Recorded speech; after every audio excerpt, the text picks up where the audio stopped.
मिली है उसी की लाश आज दरिया किनारे, जिसको लोग कहते थे कि ज़माने भर का तैराक था। नाजरीन, मैं हूं बिस्मिल आफ्ताब आलम और आप देख रहे हैं उर्दू हिंदी नॉलेज चैनल। जो सिलसिला चल रहा था आगे बात करते हैं उसी में। और आज का पहला सवाल है खुर्शीदुल इस्लाम।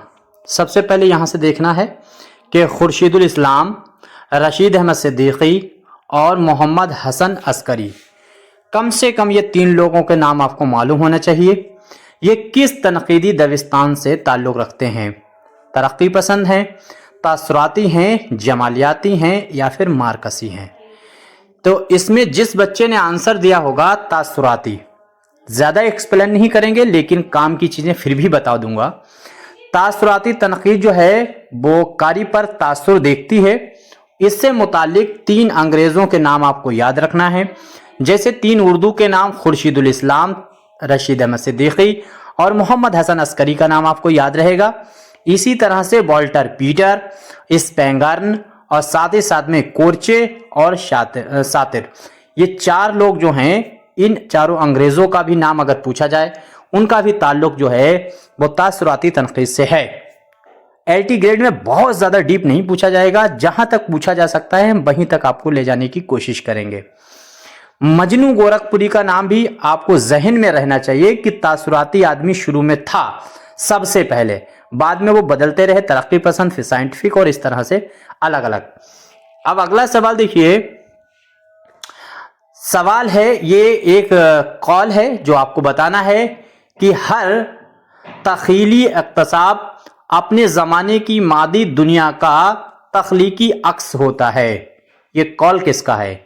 फराग गोरखपुरी का है, कोर्चे का है, मजनू गोरखपुरी का है या फिर आपको मेहदी अफादी का है? फटाफट जवाब दीजिए। देखिए, अगर आप एलटी ग्रेड के लिए अभी तक कुछ भी नहीं पढ़ा है और आप कमज़ोर हैं तो अपनी किताब शाहीन स्क्रीन पे दिख रही है, इसको मंगा लीजिए। यकीन जानिए कि आपकी बहुत अच्छी तैयारी अभी भी वक्त है हो जाएगी। और अपनी वीडियो लगातार देखते रहिए, इससे नोट्स बना लीजिए जो भी क्वेश्चन आपको नहीं आते हैं। उसमें ये जो सवाल आपको दिख रहा है, ऐसे कॉल 100 उसमें दिए गए हैं और उससे 3 से 4 क्वेश्चन हर कीमत पे फंसना है। तो वो कॉल उतने हैं, अगर आपको याद हैं, शेर से भी मुतालिक दिया गया है। आंसर यहां पर जो सही है वो होगा मजनू गोरखपुरी। स्क्रीन पे नंबर दिख रहा है, वहां से आपको कांटेक्ट करके मंगा सकते हैं। तो मजनू गोरखपुरी का ये कॉल है जो आपको स्क्रीन पर दिख रहा है। आई थिंक अब क्लियर रहेगा। अगला सवाल देखो। अदब व आगही किसकी लिखी हुई तसनीफ है? वेरी वेरी इंपॉर्टेंट है, यह आपको याद रखना चाहिए। यह तसनीफ आपको फटाक से बतानी है किसकी ये तसनीफ है। उम्मीद करता हूं सभी का आंसर सही होना चाहिए और यह आंसर जिसने भी दे दिया उसका एकदम राइट और तैयारी समझ लीजिए बहुत अच्छी है। अदब और आगही सैयद अब्दुल्ला हैं, असल लखनवी हैं, मोहम्मद हुसैन आज़ाद हैं या फिर मुमताज़ हुसैन हैं। अब एक चीज़ हम आपको बता दें कि इसमें जो आज़ाद हैं, आज़ाद का नाम देखिए, ये भी बंदा जो है मोहम्मद हुसैन आज़ाद, गालिबन ये भी तासुराती माने जाते हैं। इसमें जो असल लखनवी हैं, आपको उनका भी ध्यान मतलब नाम याद रखना चाहिए कि असल लखनवी का ताल्लुक जो है वो तासुरात से है, लेकिन ज़रूरी नहीं याद रहे। आपको इतना ही याद रहना चाहिए कि मुजतबा हुसैन का नाम याद रहे कि इनकी किताब जो है उसका नाम है अदब व आगही। इतना कम से कम याद रहना चाहिए। और एक नाम और सैयद अब्दुल्ला है, इंपॉर्टेंट है। सैयद अब्दुल्ला को आप एक बार जो अपने माई क्वेश्चन वाली प्लेलिस्ट बनी हुई है उसमें मैंने इसको डिटेल में पढ़ाया है, देख लीजिएगा। 150 वीडियो ऐसी हैं जो हर हाल में एलटी ग्रेड के हर बच्चे को 2-2, 3-3 बार देख करके तैयारी कर लेनी है। कोई किताब नहीं है, वो वीडियो देख लो और साथ ही साथ में अपनी किताब, बस इतना काफ़ी है। जमालियाती तनकीद और तासुराती तनकीद को एक दूसरे से गलत मलत नहीं करना चाहिए। कॉल आपको बताना है ये किसका है। उम्मीद करता हूं सभी का आंसर सही होना चाहिए। क्या आल अहमद सुरूर का है या फिर सैयद अब्दुल्ला का है, एहतशाम हुसैन है या फिर कलीमुद्दीन अहमद हैं? तो उम्मीद करता हूं सभी का आंसर इसमें सही होगा, सैयद अब्दुल्ला। ये कॉल जो है वो सैयद अब्दुल्ला का है और क्या कह रहे हैं कि जो जमालियात है और तासुरात है इनको गलत मतलब दरअसल दोनों कुछ लोग ये इस तनकीद को जमालियात को और तासुरात को एक ही चीज मानते हैं, बल्कि दोनों में डिफरेंट है, ये चीज ये कह रहे हैं। और जो कलीमुद्दीन अहमद हैं उसने तो तासुरात को तनकीद ही नहीं माना, उसने कहा तनकीद ही नहीं है तासुरात, तो जमालियात दरअसल तनकीद है। जमालियात पर थोड़ी सी दो बातें और हम आपके सामने रखेंगे। एक चीज याद रखिए कि जमालियाती तनकीद में जबान ज्यादा जोर जो है जबान में वो फनी अकदार पर दिया जाता है। तो फनी अकदार पर यह सवाल बन चुका है PYQ में, पीछे पेपरों में बन चुका है कि किस तनकीद के अंदर फनी अकदार पर ज्यादा जोर दिया जाता है, तो वो जमालियात पर दिया जाता है, तनकीद जमालियात पर। इसी से एक और सवाल आपसे बन चुका है तो मैं बता देता हूं कि जमालियाती तनकीद जो है वो दविस्तान में मौजू और फिक्र की अजमत को पहला मकाम देती है। तो मौजू और फिक्र की अजमत को पहला मकाम कौन सी तनकीद देती है? जमालियात। फनी अकदार पर ज्यादा जोर कौन सी तनकीद देती है? तो जमालियात। ये चीज आपको याद रखना चाहिए।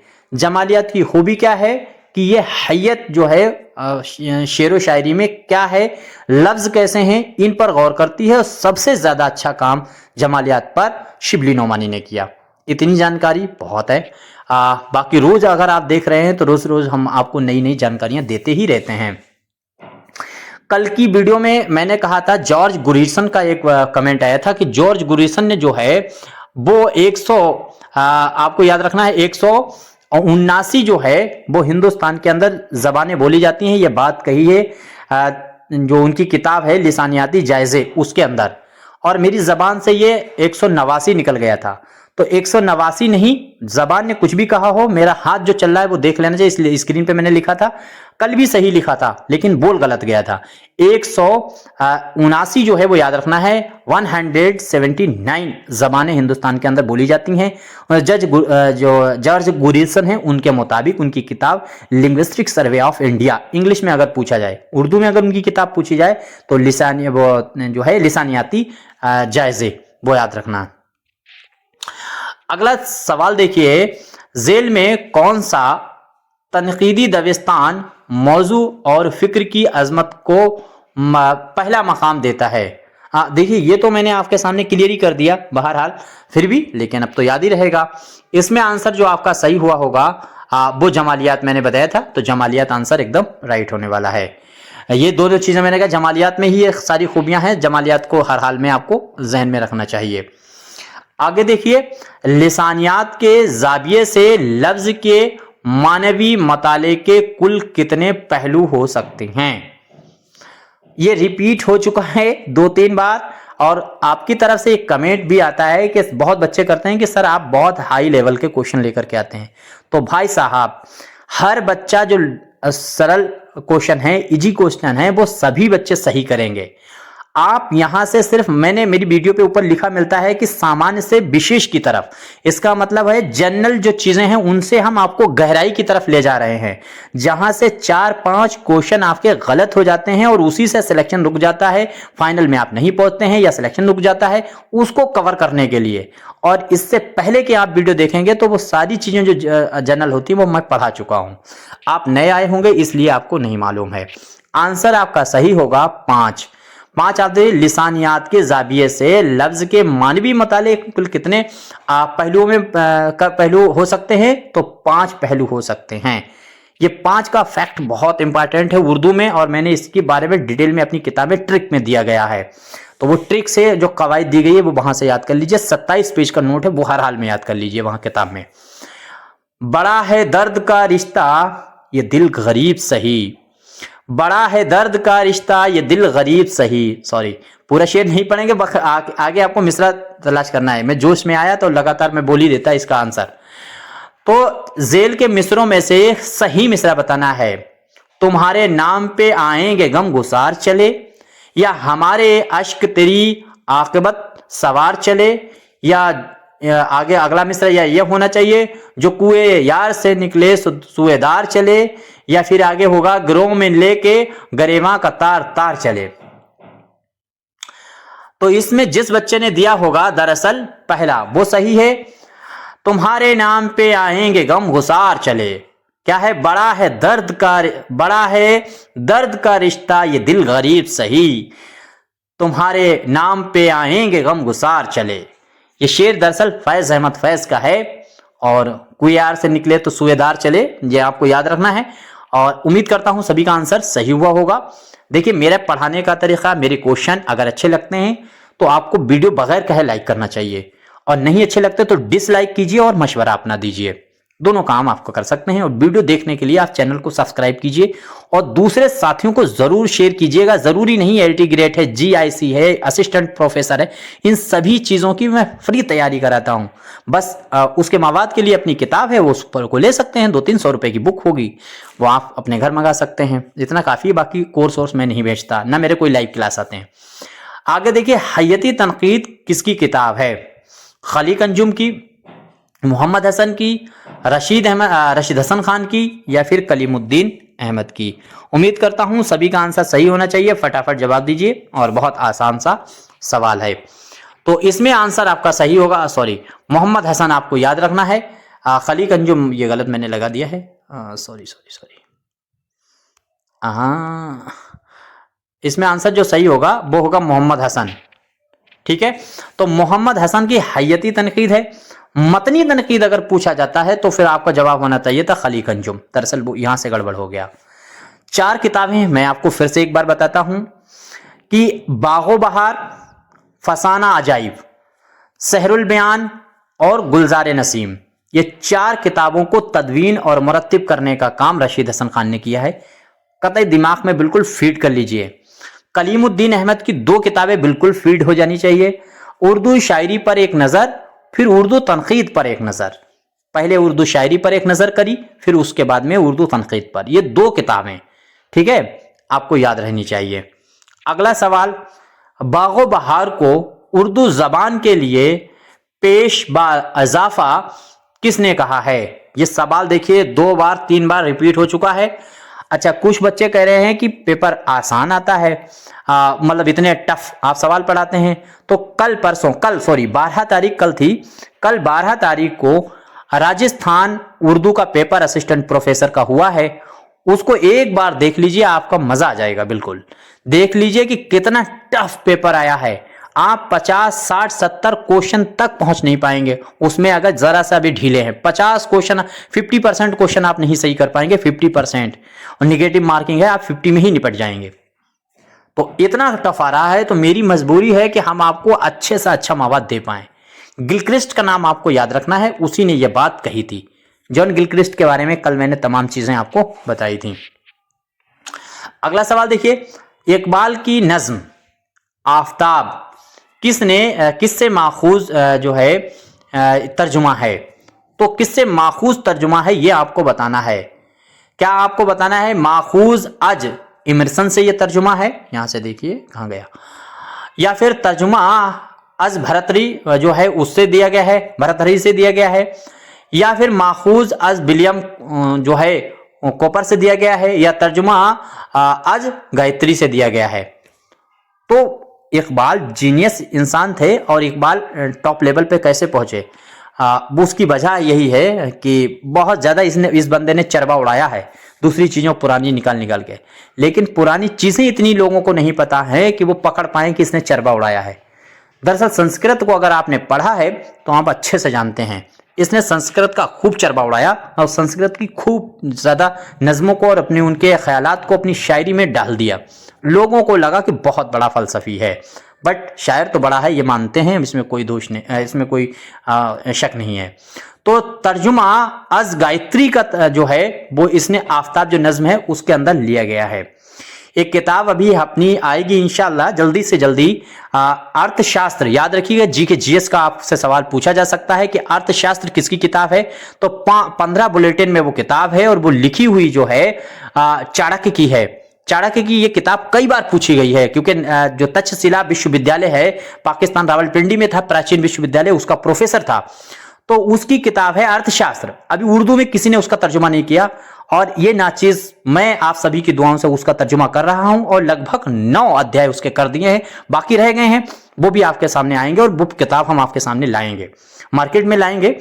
तो उसका एक बार मताला जरूर कीजिएगा, तभी मुझे ये सारी बातें पता चलती हैं कि कहां से कितनी चोरी की गई है उर्दू के अंदर।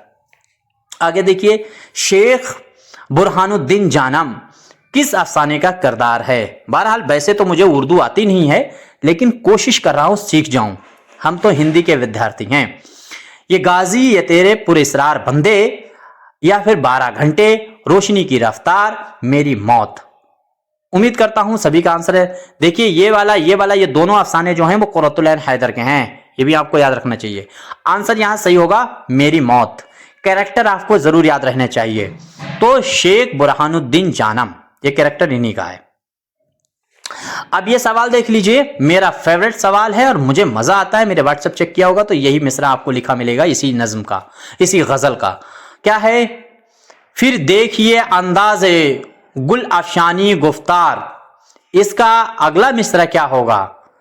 रख दे कोई पैमाना सहबा मेरे आगे, या होगा होता है शबो रोज तमाशा मेरे आगे, या मिसरा होगा रहने दो अभी सागरो मीना मेरे आगे, या अगला मिसरा होगा एक बात है एजाज मसीहा मेरे आगे।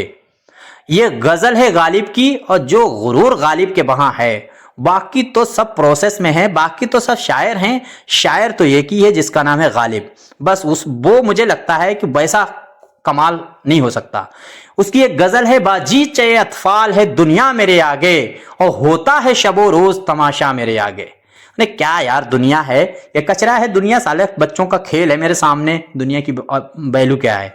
तो बाजी चे अतफाल है, ये दुनिया जो है वो खेल का मैदान है मेरे लिए, बच्चों का खेल है दुनिया कोई बड़ी चीज नहीं है।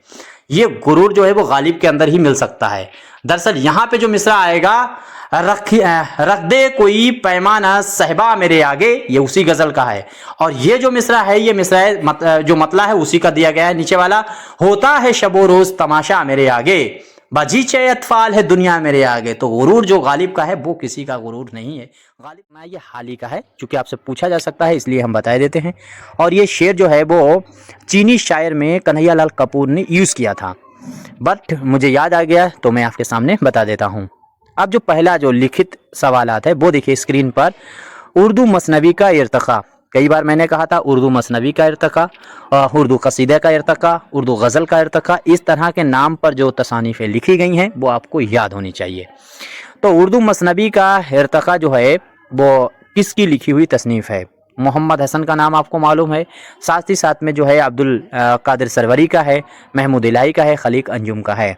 उम्मीद करता हूँ देखिए ऐसी जो तसानीफ़ें हैं जो रिपीट होती हैं, जैसे मतनी तनकीद खलीक अंजुम की है, किसी भी कीमत पर LT ग्रेड के बच्चे को नहीं भूलना है।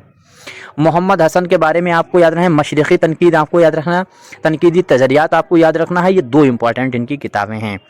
दरअसल इसमें जो सवाल आपका सही होगा वो होने वाला है अब्दुल कादिर सरवरी। तो अब्दुल कादिर सरवरी का आपको याद रखना है, इन्होंने उर्दू मसनवी का इर्तिका लिखा है, और इनके लड़के जो हैं उनका नाम है अब्दुल माजिद दरियावादी, जिनकी पैदाइश 1892 में हुई थी। मोटी मोटी चीज़ें हम आपको बता देते हैं। और पूछा जाए सबसे ज़्यादा कमेटियों से जुड़ने वाले या तंजीमों से जुड़ने वाले शायर कौन हैं, तो वो आपको नाम याद रखना चाहिए, अब्दुल कादिर सरवरी का ही नाम आपको याद रहेगा। आई थिंक ये क्वेश्चन क्लियर हो गया होगा।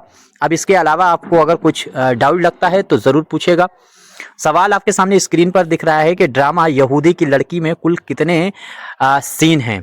आप देखिए ये यहूदी की लड़की, ये भी दोनों बड़ा कंफ्यूजन करते हैं। एक तरह से इसमें 16 सीन माने जाते हैं, एक तरह से इसमें 18 सीन माने जाते हैं। तो इसमें हम लोग देख लेते हैं एक बार, एक नीचे से देखते हैं 15 वाला देखते हैं ऑप्शन। पहले 15 जो हैं वो उन्वान है जापान चलो जो सफ़रनामा मुजतबा हुसैन ने लिखा था, उसमें उन्वान अगर आपसे पूछे जाएं तो 15 हैं। इसके बाद में 13 क्या है, तो 13 जो है वो आपको मालूम है 4 पहले हिस्से में, दूसरे हिस्से में 4 और तीसरे हिस्से में 5। इस तरह से 13 सीन अगर आपसे पूछा जाए तो ड्रामा अनारकली में है। क्लियर हो गया होगा। आंसर आपका जो सही होगा वो सही होगा 18। 18 अगर ऑप्शन में नहीं है यहूदी की लड़की के लिए, तब आप आंसर जो है वो लगाएंगे 16। ये चीज़ आपको हर हाल में याद रखना है। उम्मीद करता हूँ इतनी चीज़ें कम से कम आपको याद रहेंगी। देखिए आपको बहुत अच्छी अगर तैयारी करना है और अभी तक आपने कुछ भी नहीं पढ़ा है तो स्क्रीन पर अपनी बुक शाहीन दिख रही है, इसको घर पर मंगाइए। इसमें 27 पेज का नोट्स है, वो कैसे भी आप रट लीजिए, इसमें ऑब्जेक्टिव रट लीजिए, प्रैक्टिस खूब कीजिए, बाकी अपनी वीडियो देखिए और 100% आपका प्री निकल जाएगा। अगला सवाल देखिए, कॉन्टैक्ट नंबर वहाँ है, वहीं से आप कॉन्टैक्ट कर सकते हैं। सवाल है, इल्म मानियात को लिसानियात में पहली बार किसने अलहदा शक के तौर पर पेश किया है? बहुत इंपॉर्टेंट सवाल है और ये सवाल आपसे इसलिए पूछा जा सकता है चूंकि आपसे टफ करने के वजह से पूछा जा सकता है। तो ब्रेल है उसने ये कहा है, या फिर एलन है उनका है, या फिर लेसंग है, या फिर जो है होरेस हैं।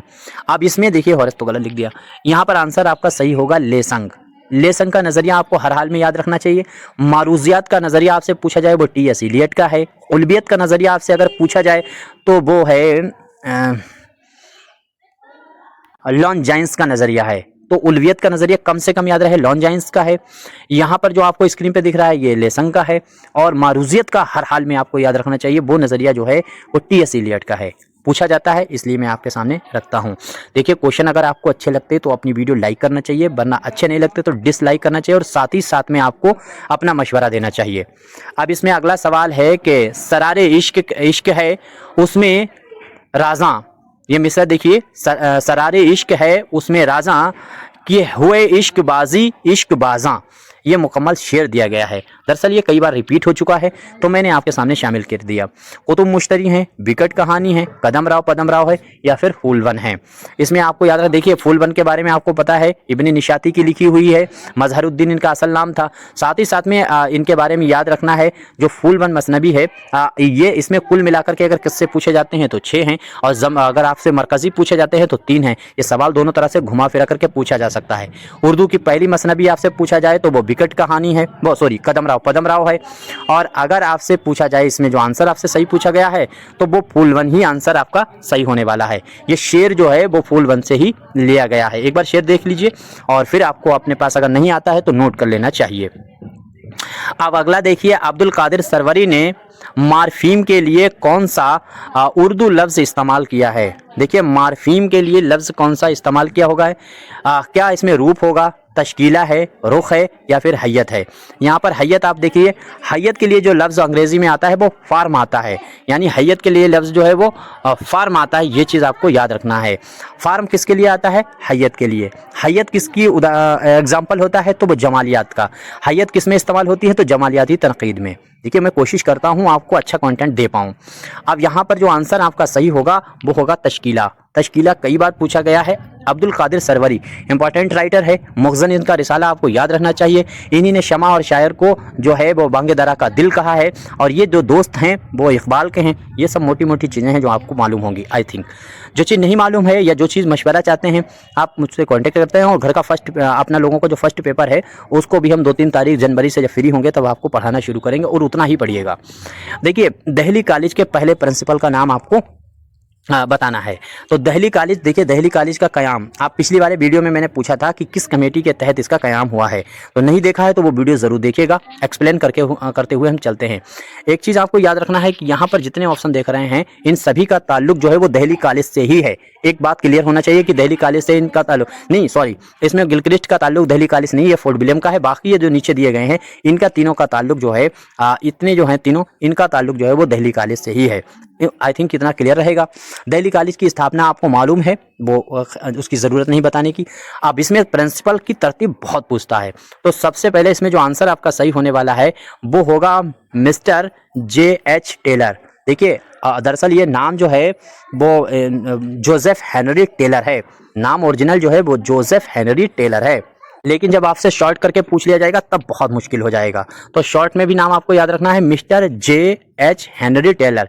जे से आपको जोसेफ पढ़ना है और H से आपको हेनरी पढ़ना है, और टेलर तो है ही है। तो जोसेफ हेनरी टेलर पहला जो है वो प्रिंसिपल था दिल्ली कॉलेज का, और इसकी तनख्वाह जो थी वो 175 रुपये थी। ये बात आपको याद रखना चाहिए, 175 रुपये इसकी तनख्वाह थी। अच्छा, इसके बाद में आपको फ़याकस बतरूस का नाम दिख रहा है। फ़याकस बतरूस की सैलरी जो थी वो 600 रुपये थी, और ये दूसरा प्रिंसिपल था। याद रखिएगा 600 रुपये इसकी थी, हाँ, यहाँ से रखिए 600 रुपये इसकी तनख्वाह थी फैकस बतरूस की, जो आपको आंसर में दिख रहा है। तो यहाँ से आपको ये याद रखना, ये दूसरा प्रिंसिपल है। तीसरा प्रिंसिपल आपको ये दिख रहा है डी में, स्पेंगन जो है वो तीसरा प्रिंसिपल है। तो 3 याद हो गए। जोसेफ हेनरी टेलर पहला है, फैकस बतरूस दूसरा है, स्पेंगन तीसरा है। यहाँ से सवाल कैसे बनता है वो भी हम बताएंगे। तो क्रम पूछता है। अच्छा, चौथा भी अगर आपको याद रख पाओ तो याद रख लेना चाहिए कि चौथा प्रिंसिपल भी आपको याद रखना है, जे कारगिल है। तो जे कारगिल चौथा है और 5वां मिस्टर टेलर है। देखिए, मिस्टर जोसेफ हेनरी टेलर पहला है और मिस्टर टेलर सिर्फ अगर पूछा जाए तो वो 5वां है। 1857 की क्रांति के समय, यानी जो हिंदुस्तान के मुल्क को आज़ाद कराने के लिए लड़ी गई, तो उस टाइम पर प्रिंसिपल मिस्टर टेलर था और इसी का कत्ल हो गया था, जिसकी वजह से मोहम्मद हुसैन आज़ाद के वालिद थे मोहम्मद बाकर, उनको सजाए मौत हो गई थी। तो इनको 5वां है ये। और छठा जो है एडमंड विल्मिट है और 7वां जो है वो एलियस है। तो जो ये नाम हमने आपको बताए हैं, तो इन पे सवाल जो हैं वो लगातार पूछते हैं और घुमा फिरा कर। तो एक सवाल तो यहीं से बनेगा, पहला प्रिंसिपल कौन था। दूसरा सवाल आपसे दिल्ली कॉलेज से अगर बनेगा तो वो 1857 की क्रांति के वक्त पर 1857 पर जो है जिसका कत्ल कर दिया गया था, वो प्रिंसिपल कौन था, तो वो मिस्टर टेलर था। और एक सवाल यहां से ये बनेगा कि तरतीब पूछेगा, पहला प्रिंसिपल, दूसरा प्रिंसिपल, तीसरा प्रिंसिपल, 3 या 4 तक की पूछ सकता है। तीसरा सवाल इस तरीके, एक सवाल ऐसे भी बन सकता है चौथा कि दर्ज जेल में से किस अंग्रेज का ताल्लुक दिल्ली कॉलेज से नहीं है। तो उसमें 3 जो हैं वो दिल्ली कॉलेज के दे देगा और एक अंग्रेजी जो नाम है वो फोर्ट विलियम कॉलेज से उठा करके दे देगा। तो फोर्ट विलियम कॉलेज के 5 नाम, दिल्ली कॉलेज के 7 नाम आपको याद हैं, तो ये सवाल बहुत आराम से हैंडल हो जाएगा। अगर नहीं आपको मालूम है तो फिर आप पीछे की वीडियो मेरी देख लीजिए, उनमें सारी चीजें मैंने बताई हुई हैं। सवाल देखिए, सबरस ने आफियत शहर के बादशाह का नाम क्या था। तो ये सवाल आपसे कई बार पूछा जा चुका है। तो इसमें जो होगा नामूस आपको याद रखना है, आंसर तो आपका डी होगा। और इसमें अगर कुल मिलाकर के कैरेक्टर पूछेगा, ज्यादा गहरा नहीं पूछेगा, ज्यादा गहरा इसलिए नहीं टीएलटी ग्रेड में नहीं पूछेगा, नेगेटिव मार्किंग है इस वजह से, लेकिन टोटल कैरेक्टर तो हर हाल में पूछ ही सकता है। तो 76 कैरेक्टर हैं टोटल, आपको सबरस में याद रखना है। दूसरी बात, सबरस में जो बादशाह अक्ल है वो उसके बेटी का नाम क्या है, और बादशाह जो इश्क है उसकी बच्चे का क्या नाम है। इन सब चीजों को आपको हर हाल में याद रखना है। अगर आप चाहो तो मैं बता भी सकता हूं, लेकिन बस यही है कि वीडियो आप फिर कहने लगते हैं कि सर जी बहुत जो है आप लंबी कर देते हैं। देखिए, इस मसनबी में, इस दास्तान में, सबरस जो दास्तान है, इसमें हीरो जो है वो आपको याद रखना है दिल है। तो दिल है वो इसका हीरो है, और दिल के जो वालिद हैं उनका नाम आपको याद रखना चाहिए। तो दिल का वालिद जो है वो अक्ल है, ये याद रखना चाहिए। और जो लड़की है इसमें हीरोइन है वो हुस्न है, और उसके वालिद का नाम आपको याद रखना है, हुस्न के वालिद का नाम इश्क है। और इसके दोस्त का नाम कम से कम आपको याद रखना चाहिए, नजर है। ये बात आपको हर हाल में याद रखनी चाहिए। तो इतनी चीजें कम से कम आपको याद रहे। एक और मुतहर्रिक किरदार और जासूस किरदार आपसे पूछा जा सकता है, कौन सा है सबरस का, तो वो नजर ही है। और जो निस्बाई कैरेक्टर हैं उनमें हुस्न सबसे जानदार कैरेक्टर माना गया है। जैसे सहरुल बयान का निस्बाई कैरेक्टर में सबसे जानदार कैरेक्टर है वो नजमुन निसा का है, लेकिन यहां पर हीरोइन का ही है। इतनी चीजें आपको याद रहनी चाहिए। सवाल देखिए, नारायण बाबा, इसके बाद में है रिसालो और नेकी राम किस अफसाने के किरदार हैं। देखिए, ये किरदार आपसे पूछे जा चुके हैं। लंबी लड़की, लंबी सड़क, लंबी लड़की, बबल है और लाजवंती है। आई थिंक आपको याद रहना चाहिए, उम्मीद करता हूं सबको याद रहेगा। तो अफसानवी मजमुआ था अपने दुख मुझे दे दो। अपने दुख मुझे दे दो का एक अफसाना है जिसका नाम है लाजवंती, बेदी ने लिखा है। अब याद रखिएगा, बब्बल जो है ये भी बेदी का लिखा हुआ है। लंबी लड़की आपको याद रखना है, ये भी बेदी का लिखा हुआ है। और अफसानवी मजमुआ है अपने दुख मुझे दे दो, उसी में शामिल है। अपने दुख मुझे दे दो जो है वो किताबी सूरत में 1965 में आया है। ये चीज आपको याद रखना है यहाँ से। हाँ, अब देखिए, तो ये आपको यहां से याद रखना है कि 1965 में ये अफसानवी मजमुआ आया है, अपने दुख मुझे दे दो, और इसी में ये अफसाने जो हैं वो शामिल हैं। तो लाजवंती का कैरेक्टर है, आपको याद रखना है, बहुत इंपॉर्टेंट है। कुल मिलाकर के इस अफसानवी मजमुआ में 9 अफसाने शामिल हैं, एक बात आपको याद रखना। और लाजवंती के कैरेक्टरों में जैसे सुंदरलाल का कैरेक्टर आपको याद रहना चाहिए, वकील साहब जो है वो हर हाल में आपको याद रहना चाहिए।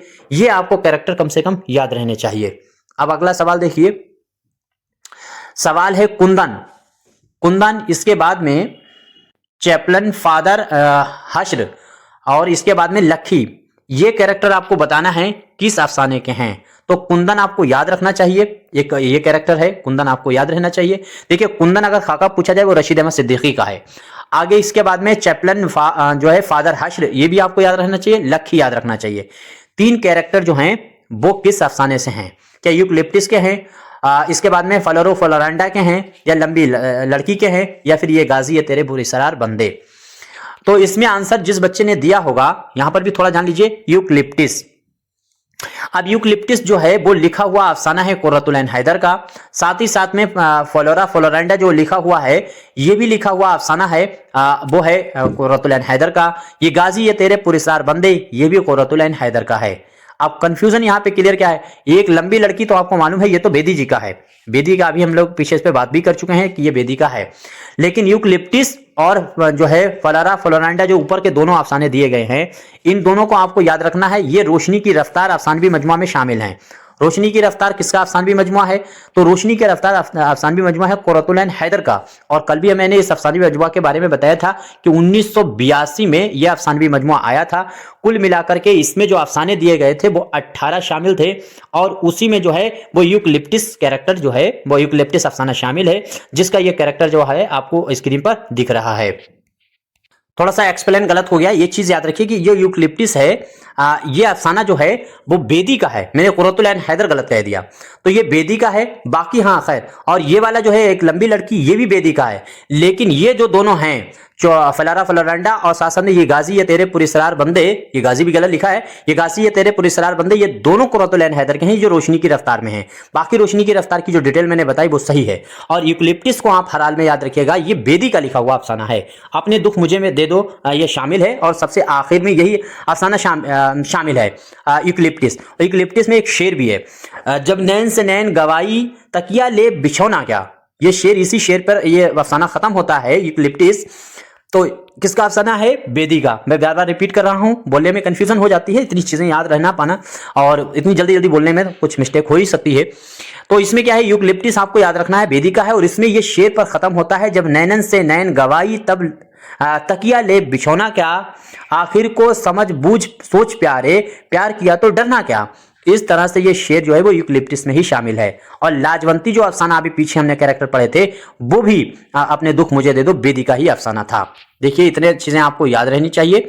और मैं फिर वही कहता हूं कि अपनी जो बुक है उसमें तमाम चीजें ऐसी तैयार हो जाएंगी, आपको वो बुक मंगा करके एक बार रीड करना चाहिए। अब ये एक तरह से एक इबारत दी गई है, और ये इबारत पहचाननी है किसकी है। किसी गांव के किनारे एक बुढ़िया की झोपड़ी थी, टहलिया और बुढ़िया पानी से भरा हुआ था, और वो पीर नज़्न चरखा काटती थी। कुत्ते को जे के नजदीक गया, ये यहां पर मिस्टेक मुझे लग रहा है, कुत्ता हौज के नजदीक गया, हौज मतलब जहां पानी भरा हो, हौज के नजदीक गया और चाहा कि लोटे को उठावे, लोटा उसके मुंह से छूटा, घड़े पर गिरा, मटका फूटा, बाकी बासन मतलब बर्तन, बाकी बासन लुढ़क गए, पानी बह चला। ये इबारत किस दास्तान की है? थोड़ा सा मुश्किल है, लेकिन आपको याद रखना चाहिए, पढ़ करके देखना चाहिए। और ये कई बार ये इबारत जो है रिपीट हो चुकी है, तो ये जो है एक बार अपने आप भी पढ़ लीजिएगा, और चाहो तो इसे याद रखिएगा। ये बागो बहार से लिया गया है। देखिए, जबान से भी आप पकड़ सकते थे, बहुत ज्यादा मुश्किल जबान भी नहीं है। आगे देखिए, क्योंकि मिलना सनम का तर्क करूं, क्योंकि मिलना सनम का तर्क करूं, दिलवरी इख्तियार खोती है। ये शेर कई बार रिपीट हो चुका है, और मैं कहता हूं कि जितने शेर अपनी वीडियो में आते हैं, ये और अपनी किताब में जो शेर हैं उतना रट लीजिए, आपको 100% इतने इससे आगे नहीं जरूरत है पढ़ने की। बाकी हजारों गजलें हैं, आप मर्जी जो पढ़िए। तो मीर हैं, गालिब हैं, वली हैं, या फिर नज़ीर अकबर आबादी हैं। तो वली दकनी का ये शेर आपको याद रखना है, हर हाल में उम्मीद करता हूं याद भी रहेगा। अब एक ये इबारत देख लीजिए, बहुत इंपॉर्टेंट इबारत है, कई बार रिपीट हुई है। इबारत है, तालीमो तदरीस का पेशा शरीफ पेशा है, तालीम ही ने हमें इंसान बनाया है, तालीम हुकूमतों से बेनियाज होती है, हमारा फर्ज है कि इंसान ने अपने शानदार तहजीबी सफर में जो कुछ भी सीखा है वो आने वाली नस्लों को सिखाएं। ये इबारत किस किताब से ली गई है? ख्वाब बाकी हैं, आगे देखिए, मज़ामीन सर सैयद हैं, बरूद मसूद हैं, या फिर ज़हाक है। उम्मीद करता हूं सभी का आंसर सही होना चाहिए।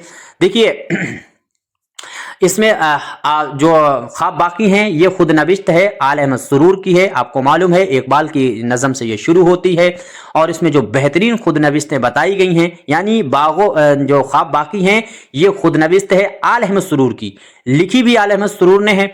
और इसमें जो है इसकी शुरुआत वो इकबाल की नज़म से की है। ये बात सब दिमाग में फिट रखिए, पूछ सकता है, पूछ चुका भी है ऐसे सवालात। आगे मजा इसमें ये और याद रखने की बात है ख्वाब बाकी में, तो आल अहमद सुरूरी ने ये जो है अपनी शागिर्दा के कहने पर लिखना इसे शुरू किया था। दूसरी चीज अब इसके अंदर बहुत उन्वानात हैं, लेकिन एक उन्वानात है अलीगढ़ के नाम से। उसमें एक शेर आया है गालिब का, फिर उसी बेवफा पे मरते हैं, फिर वही जिंदगी हमारी है। ये शेर इसी खुदनविस्त में इस्तेमाल हुआ। 7 बाब हैं, इसमें से कितने बाब हैं? तो 7 बाब हैं, ये चीज आपको याद रखना है।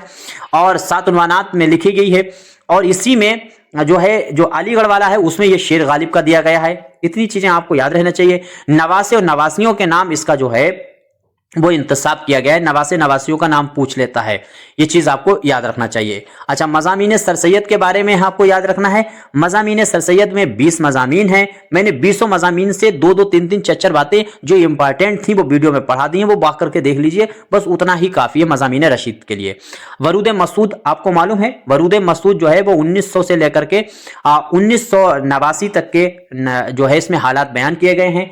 तो 1989 में ये किताब जो है खुद नविश्त आई, मसूद हुसैन खान की है और इसकी पहली इशाअत जो है वो 89 में हुई है और दूसरी 2019 में हुई है। ये चीज़ भी आपको याद रखना चाहिए, 2019 में इसकी हुई है।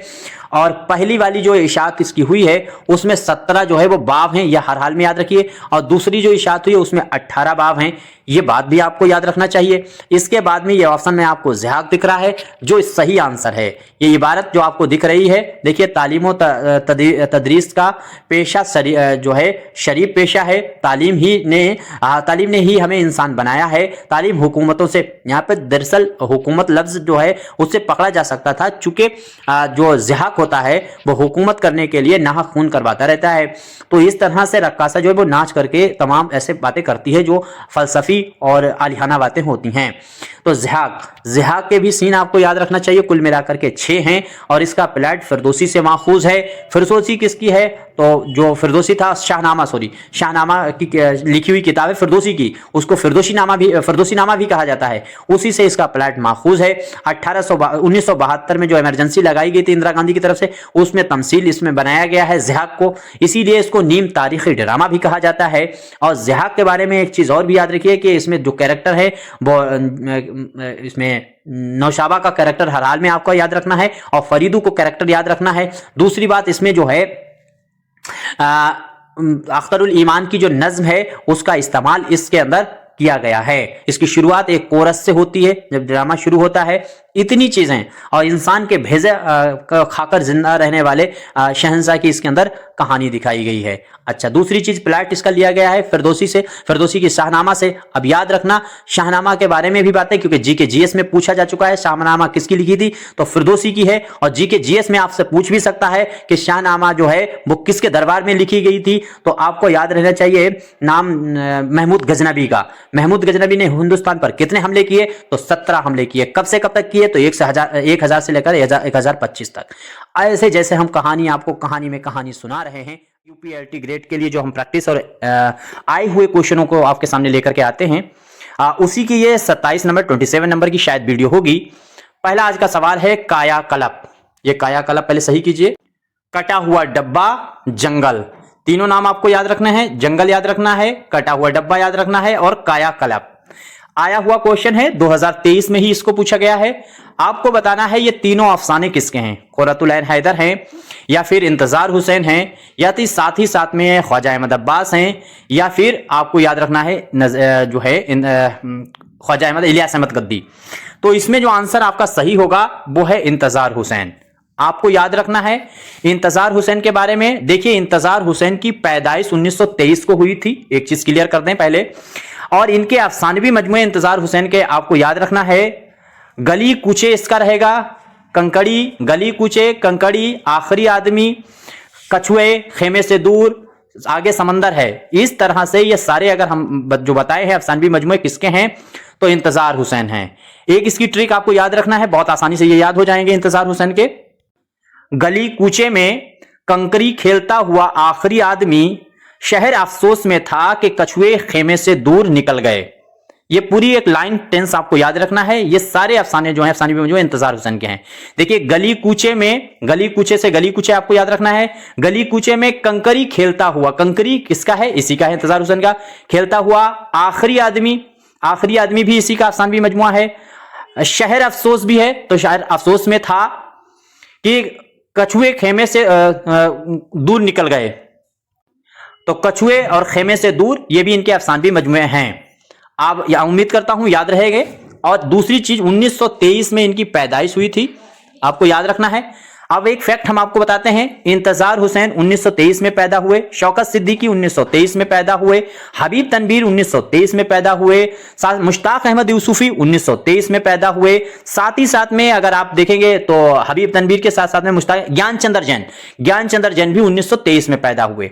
1923 के फैक्ट को आपको याद रखना है। 5 लोग इस तरह से आपको याद रखना है। स्क्रीन पर अपनी किताब शाहीन दिख रही है, उसमें ये ऐसे ही फैक्ट दिए गए हैं। एक सन के आगे कितने लोग पैदा हुए हैं, कौन कौन सी किताब आई है, कौन कौन से रिसाले निकले हैं, पूरा चीजें आपको मिलेंगी सन बाय सन। 1923, 1924, 1925 ऐसे सन लिखे गए और उसके आगे एक एक सन के आगे 5-5, 6-6 फैक्ट लिखे गए हैं।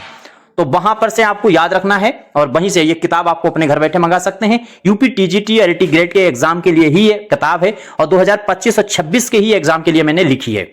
तो उम्मीद करता हूं स्क्रीन पे नंबर दिख रहा है, मंगा सकते हैं। इतनी चीजें आपके सामने क्लियर हो गई हैं जितना मैंने बताया। अब अगले सवाल पे बात करते हैं। सवाल है कि नहीं मोहताज जेबर का जिसे खूबी खुदा ने दी, नहीं मोहताज जेबर का जिसे खूबी खुदा ने दी कि जैसे खुशनुमा लगता हो देखो चांद बिन गहने। तो चांद बिना गहने के जैसे खुशनुमा लगता है, ऐसे जिसके पास जेबर ना हो और खूबसूरती हो उसके वो भी वैसा ही लगता है बगैर जेबर के भी। दरअसल हम मीनिंग नहीं इसकी बताना चाह रहे। आप देखिएगा ये जो शेर है वो बागो बहार के किस दरवेश से आपके सामने आया है। उम्मीद करता हूं आपको तमाम चीजें हमें क्लियर करनी है और ऐसे फैक्ट जो आपसे लगातार पूछते हैं। आंसर इसमें देखिए होगा पहला दरवेश। इस बागो बहार में 4 दरवेश हैं और चारों दरवेश जो हैं वो अपनी अपनी कहानी सुनाते हैं, उससे पहले एक शेर सुनाते हैं और लगातार ये शेर पूछे जाते हैं। तो इसको याद करने की एक मैं ट्रिक बताता हूं। 4 दरवेश हैं, 4 ही जुमले आपको याद रखना है। अगर जब शिद्दत लफ्ज का इस्तेमाल शेर में आ जाए तो वो पहला दरवेश होगा। इलाज लफ्ज का इस्तेमाल शेर में आ जाए तो वो दूसरा दरवेश होगा। साथ ही साथ में इश्क जब शेर में आ जाए तो वो जो है तीसरा दरवेश होगा। और साथ ही साथ में अगर आपके सामने तवाह लफ्ज आ जाए तो वो चौथा दरवेश होगा। ऐसे याद रख सकते हैं, बस बाकी और कोई तरीका नहीं। या तो शेर पूरा याद रखिए। जैसे शिद्दत का कैसे लफ्ज आएगा, जैसे आपसे पूछा गया है ये सरगुजिश्त मेरी जरा कान धर सुनो, मुझको फलक ने कर दिया जेरो जबर सुनो, जो कुछ के पेश आई है शिद्दत मेरे तीन। 4 ही मिसरे देगा, शिद्दत मेरे तीन उसका बयान करता हूं तुम सर बसर सुनो। तो इस तरह से शिद्दत लफ्ज आया है तो यानी ये पहले दरवेश का शेर होगा पक्का 100%। मैं आपके सामने जिस तरह से एक्सप्लेन करने की कोशिश करा, जानकारी देने की, समझने की खुदा बराए मेहरबानी कोशिश कीजिए। दूसरा लफ्ज हमने तो आपको बताया था, वो लफ्ज आपको सामने आने वाला है इलाज। तो दूसरा दरवेश जो है वो इलाज वाले लफ्ज को इस्तेमाल होगा उसकी कहानी शुरू होने से पहले जो शेर होगा। तो दूसरे दरवेश पर कैसे आएगा, यारो इस फकीर का माजरा सुनो, मैं इब्तदा से कहता हूं ता इंतहा सुनो, जिसका इलाज कर नहीं सकता कोई हकीम। तो जिसका इलाज कर नहीं सकता, इलाज लफ्ज आया, कोई हकीम है गाह हमारी दर्द निपट ला दवा सुनो। इस तरह से तीनों, मैं और ज्यादा डिटेल लंबी वीडियो हो जाएगी, ऐसे ही चारों दरवेशों को याद रखना है। और चारों दरवेशों की शादी कहां कहां से हुई है, कौन सा दरवेश कहां का था, तो ये वाली भी कहानी आपको याद रखनी है। और दूसरी चीज दरवेशों से आपको याद रखना है, जो पूछेगा, ये दरवेश जो होते हैं, जो पहला दरवेश अपनी कहानी जब सुनाता है तो वो 2 जानू होकर के बैठता है। ये सवाल पूछा जा सकता है कि कैसे जानू होकर के बैठेगा, कौन किस तरह से कहानी सुनाता है। तो पहला दरवेश जो है वो 2 जानू होकर के बैठा, दूसरा दरवेश जो है वो 4 जानू होकर के बैठ करके अपनी कहानी सुनाता है। और साथ ही साथ में तीसरा दरवेश जो होता है वो कोट के बटन बांध करके बैठता है, फिर कहानी सुनाता है, कोट बांधता हुआ अपनी कहानी शुरू करता है। और आखिरी दरवेश जो होता है वो रो रो कर अपनी कहानी सुनाता है। इतनी चीजें कम से कम आपको क्लियर रहनी चाहिए, उम्मीद करता हूं क्लियर रहेंगी। अगला सवाल देखिए, एक और PYQ आए हुए हैं तो मैं एक्सप्लेन कर देता हूं। बागो बहार के किस्सों में सबसे छोटा किस्सा कौन सा है? इसको मैं आपके दिमाग में 1 मिनट में ट्रिक फिट करता हूं। देखिए, आपसे यह सवाल पूछेगा और अच्छे इसका सवाल का जवाब नहीं दे पाते हैं। पहला दरवेश मतलब 4 दरवेश हैं, इसमें टोटल आपसे 1 मिनट की कहानी सुन लीजिए, उसी में सारी चीजें क्लियर हो जाएंगी। आपसे इसमें टोटल जो है वो 5 कहानियां हैं। बागो बहार में कहानियों की तादाद कितनी है? तो 5 है। 4 दरवेश हैं और एक जो है वो आजाद वक्त की कहानी है। आप देखिए, 2 दरवेश पहले कहानी सुना देते हैं और बीच में तीसरी जो कहानी आती है वो आजाद वक्त की आती है और फिर उसके बाद 2 दरवेश फिर अपनी कहानी सुनाते हैं। टोटल 5 कहानियां हैं। जब सवाल आपसे पूछा जाए 5 कहानियों में सबसे छोटा किस्सा किसका है, तब आप आंसर देंगे तीसरे दरवेश का। क्लियर, याद रखिएगा, 5 कहानियों में सबसे छोटा किस्सा कौन सा है? तो तीसरे दरवेश का। कहानियों के एतबार से अगर पूछा जाए, 5 कहानियों के एतबार से सबसे छोटा किस्सा कितने नंबर का है, कितने क्रम का है? तो आपको याद रखना चौथे क्रम का। चूंकि तीसरा दरवेश है लेकिन किस्सा तो वो उसका चौथा पहुंच जाएगा। भाई तीसरा दरवेश है, पहला दरवेश, दूसरा दरवेश, तो वो तीसरा दरवेश तो है लेकिन बीच में कहानी आजाद वक्त की आ जाती है, इसलिए वो नंबर के लिहाज से चौथे नंबर पर पहुंच जाएगा। फिर रिपीट करता हूं, 5 कहानियों में सबसे छोटा किस्सा आपसे पूछा जाए तो तीसरे दरवेश का। 4 दरवेशों में सबसे छोटा किस्सा पूछा जाए तब भी तीसरे दरवेश का।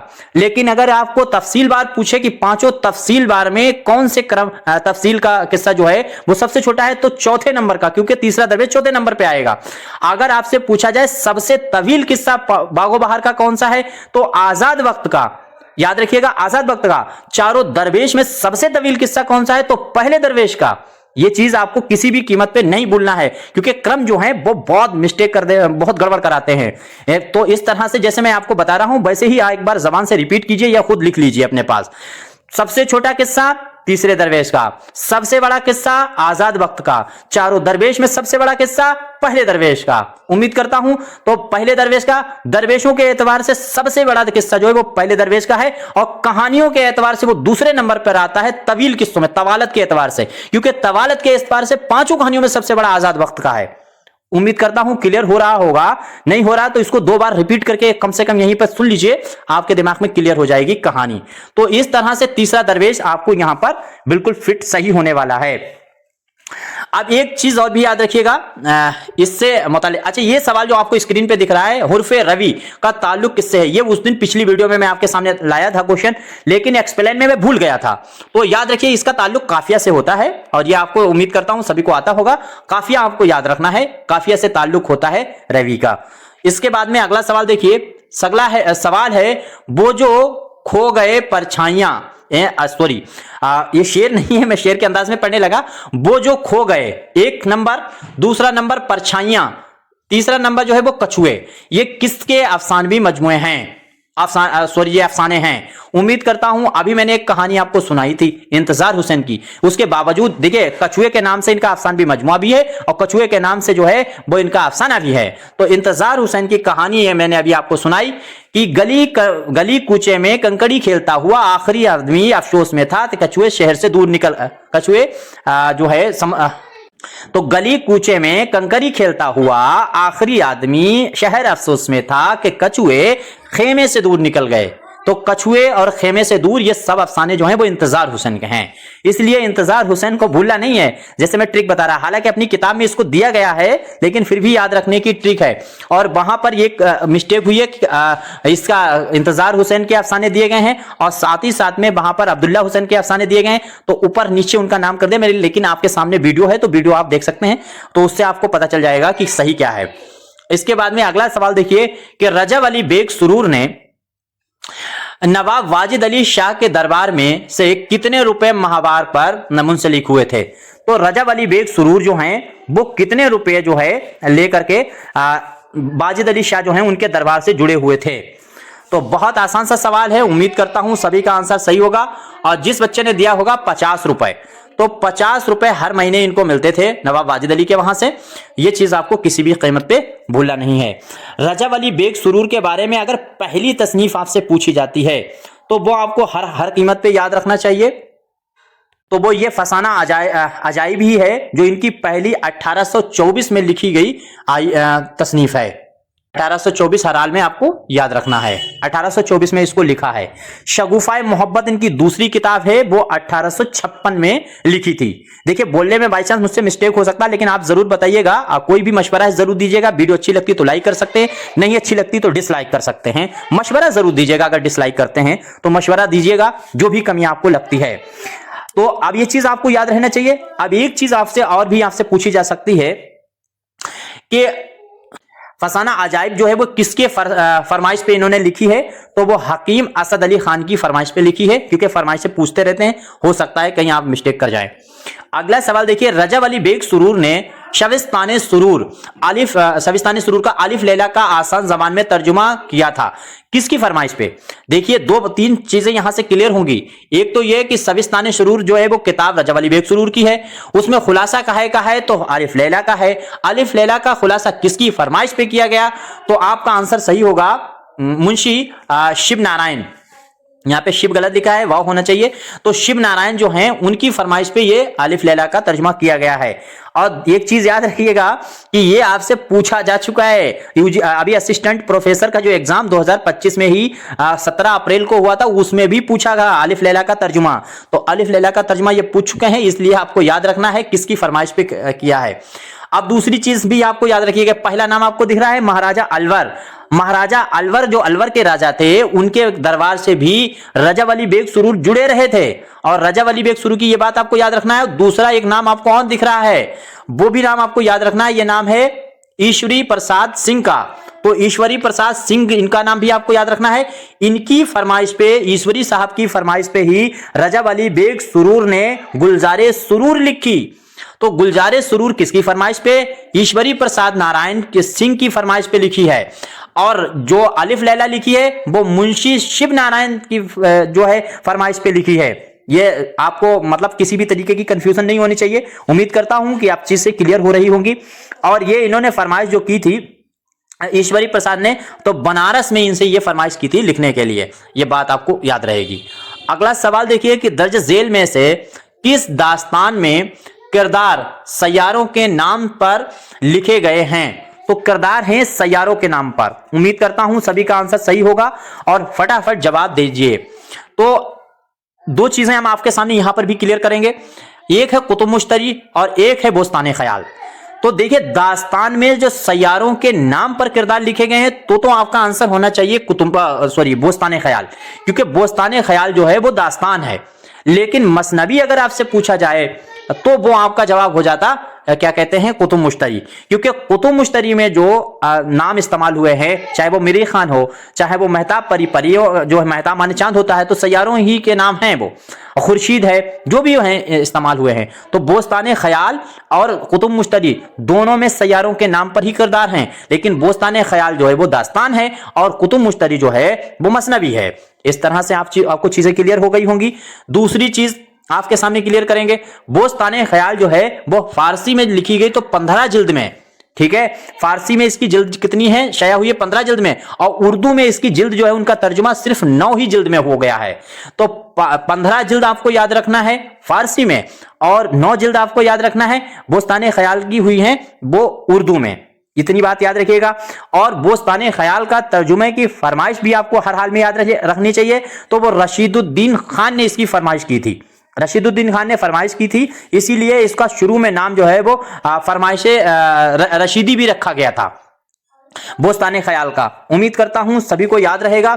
दूसरी बात ये मुकम्मल जो है वो करवाने का काम जो है वो सिराजुद्दौला ने किया था, क्योंकि सिराजुद्दौला से पहले इसको मुकम्मल करवाने का काम मोहम्मद शाह ने किया था, और इस चाहा कि मोहम्मद शाह ने चाहा कि ये मुकम्मल हो जाए बोस्तान ख्याल, लेकिन उनका इंतकाल हो गया, फिर ये काम बंद कर दिया गया था लिखने का काम। इसको जो लिख रहे थे बोस्तान ख्याल को मीर तकी ख्याल जो है उन्होंने इसको काम बंद कर दिया था। लेकिन खैर आगे चल करके जो है वो 15 जिल्दों में इसका काम सिराजुद्दौला ने पूरा करवा दिया था। इतनी चीजें उम्मीद करता हूं याद रहेंगी। बाकी इसका उर्दू में सबसे पहला तर्जुमा आपको मालूम ही होगा, आमान दहलवी ने किया है। वो ख्वाजा आमान दहलवी ने सबसे पहले उर्दू में इसका तर्जुमा किया है। और ख्वाजा आमान दहलवी जो है वो गालिब के भतीजे थे, इसीलिए गालिब ने इसकी तकरीज भी लिखी थी।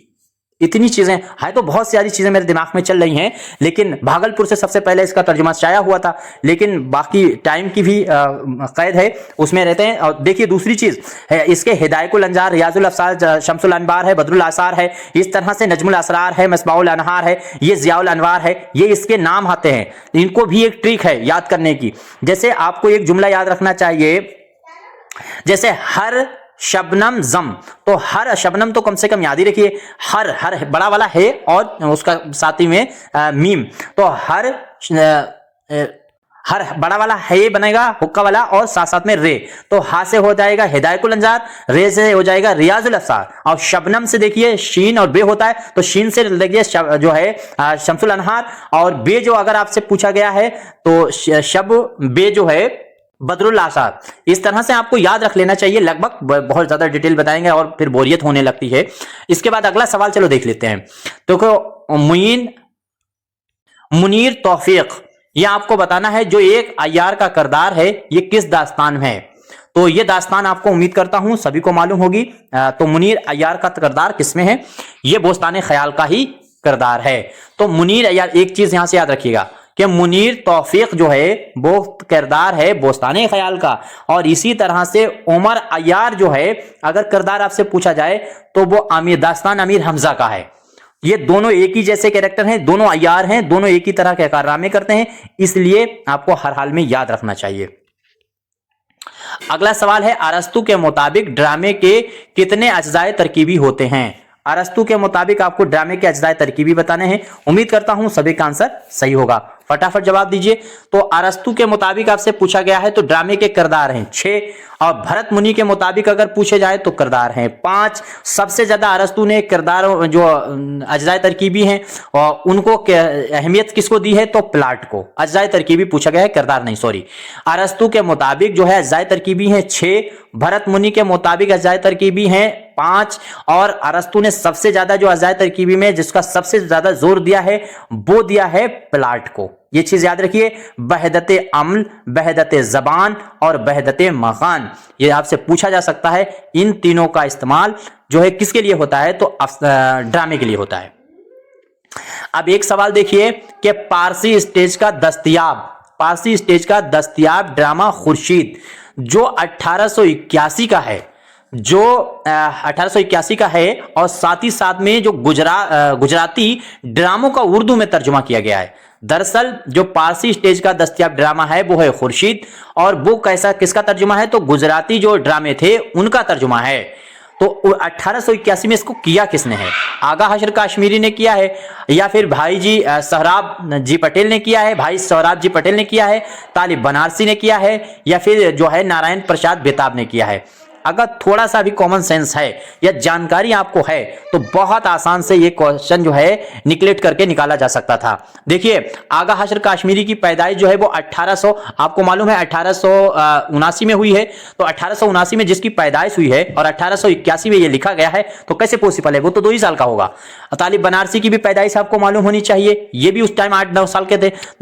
इसके बाद में नारायण प्रसाद बेताब जो है, ये भी इनकी भी पैदाइश आपको मालूम होगा। तो ये सारे जो अफसाना निगार ड्रामा निगार हैं ये 20वीं सदी के हैं दरअसल, चाहे वो आगा हशर काश्मीरी हो, चाहे वो तालिब बनारसी हो, चाहे वो जो है नारायण प्रसाद हो। इनके बारे में आपको याद रहेगा। आंसर आपका जो सही होगा वो आंसर सही होगा भाई सोहराब जी पटेल। तो भाई सोहराब जी पटेल का ड्रामा लिखा हुआ है खुर्शीद, किसका तर्जुमा करा है, तो गुजराती जबान का तर्जुमा करके इन्होंने लिखा था, और ये पारसी स्टेज जो है उसका पहला दस्तयाब ड्रामा है। ये बात कतई दिमाग में फीड होनी चाहिए। जब इनके 2 नाम आए हैं, तालिब बनारसी के बारे में जान लीजिए। तालिब बनारसी के सबसे अहम 2 ड्रामे, एक है निगाह गफलत और दूसरा है लैलो निहार, ये दोनों आपको याद होना चाहिए। और साथ ही साथ में नीचे बेताब का दिया है नाम, नारायण प्रसाद बेताब, इनके भी आपको कम से कम 2 ड्रामे, एक कत्ले लेके चलो, कायनात लेके चलो, चलो तो सारे जमाने को साथ लेके चलो। नाजरीन मैं हूं बिस्मिल आफ्ताब आलम और आप देख रहे हैं उर्दू हिंदी नॉलेज चैनल। शुरुआत करते हैं इसी मजरू सुल्तानपुरी के शेर से। मजरू सुल्तानपुरी का ये शेर आपको याद रखना चाहिए, पूछा जाता है एग्जामों में, और अमूमन मैं वही शेर इंतखाब करता हूँ जो सवालात बनते हैं जिन शेरों से। मताए कुछ ये भी शेर आपको याद रखना चाहिए। हम हैं मताए कुछ बाजार की तरह, उठती है हर निगाह खरीदार की तरह।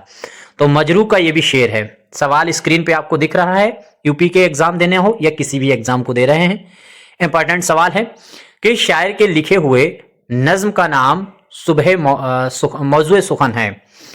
तो मौजूए सुखन आपको याद रखना चाहिए। उम्मीद करता हूं सभी का आंसर सही होगा और ये कई बार बन चुका है। देखिए, मजाज लखनवी हैं, आपको याद रखना है। जोश मलियावादी हैं, आपको याद रखना है। फैज अहमद फैज हैं या कौन है? तो आंसर जिस बच्चे ने दिया होगा फैज अहमद फैज, उसका एकदम सही सवाल जवाब है ये फैज अहमद फैज की लिखी हुई नज्म है। इसी तरह से तसलसल इनकी बहुत ही अहम नज्म है, आपसे पूछी जा सकती है, इसलिए आपको हर हाल में याद रखना चाहिए। दूसरी बात, इनकी जो चीजें याद रखने में है वह फैज की, उनमें शेरी मजमू की तरतीब बहुत पूछता है। सबसे पहला इनका मजमुआ 1941 में आया था, नक्श फरियादी। फिर नक्श फरियादी के बाद में इनका जो दूसरा मजमुआ आया है वो आया है दस्ते सवा। फिर उसके बाद में जिंदानामा, और फिर जो है दस्ते तहसंग आया।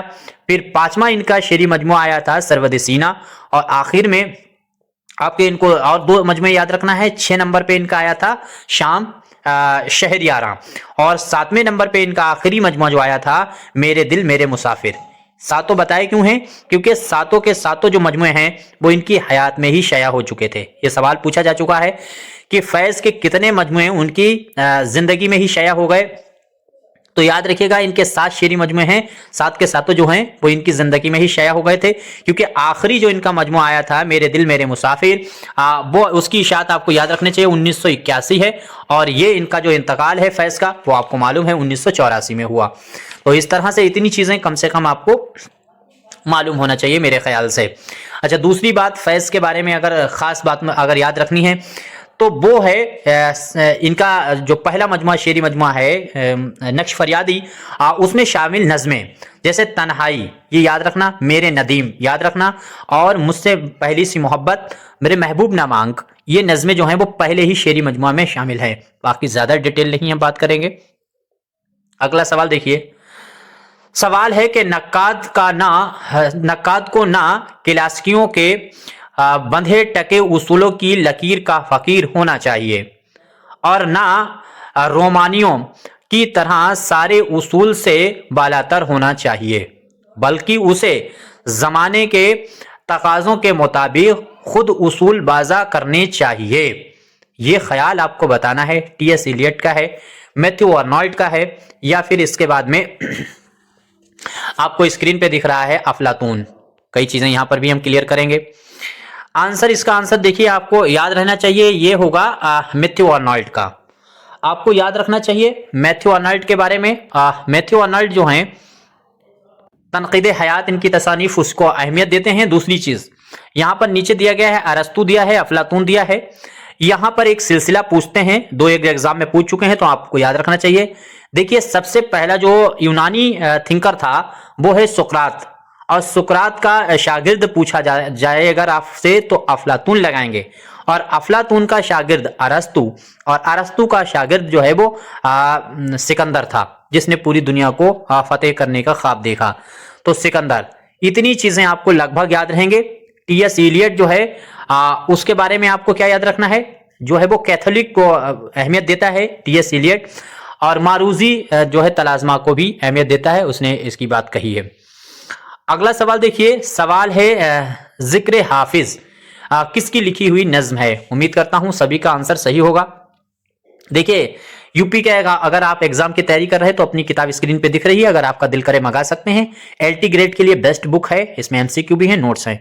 बाकी नंबर नीचे दिख रहा है, उस पर कॉन्टेक्ट कर सकते हैं। ज्यादा बातें ना करके सीधे सवाल पर फिर बात करते हैं। तो जो है जिक्र हाफिज आपको बताना है ये किसकी लिखी हुई नज्म है। क्या सज्जाद जहीर की है, या फिर मजाज लखनवी की है, अख्तर शीरानी है, महमूद शीरानी है? उम्मीद करता हूं नीचे से देखते हैं। महमूद शीरानी को आपको याद रखना है, पैदाइश 1880 में इनकी हुई थी, ठीक है। 1946 में इनका इंतकाल हुआ। पैदाइश इनकी टोंक राजस्थान में हुई, इनका इंतकाल वहीं हुआ।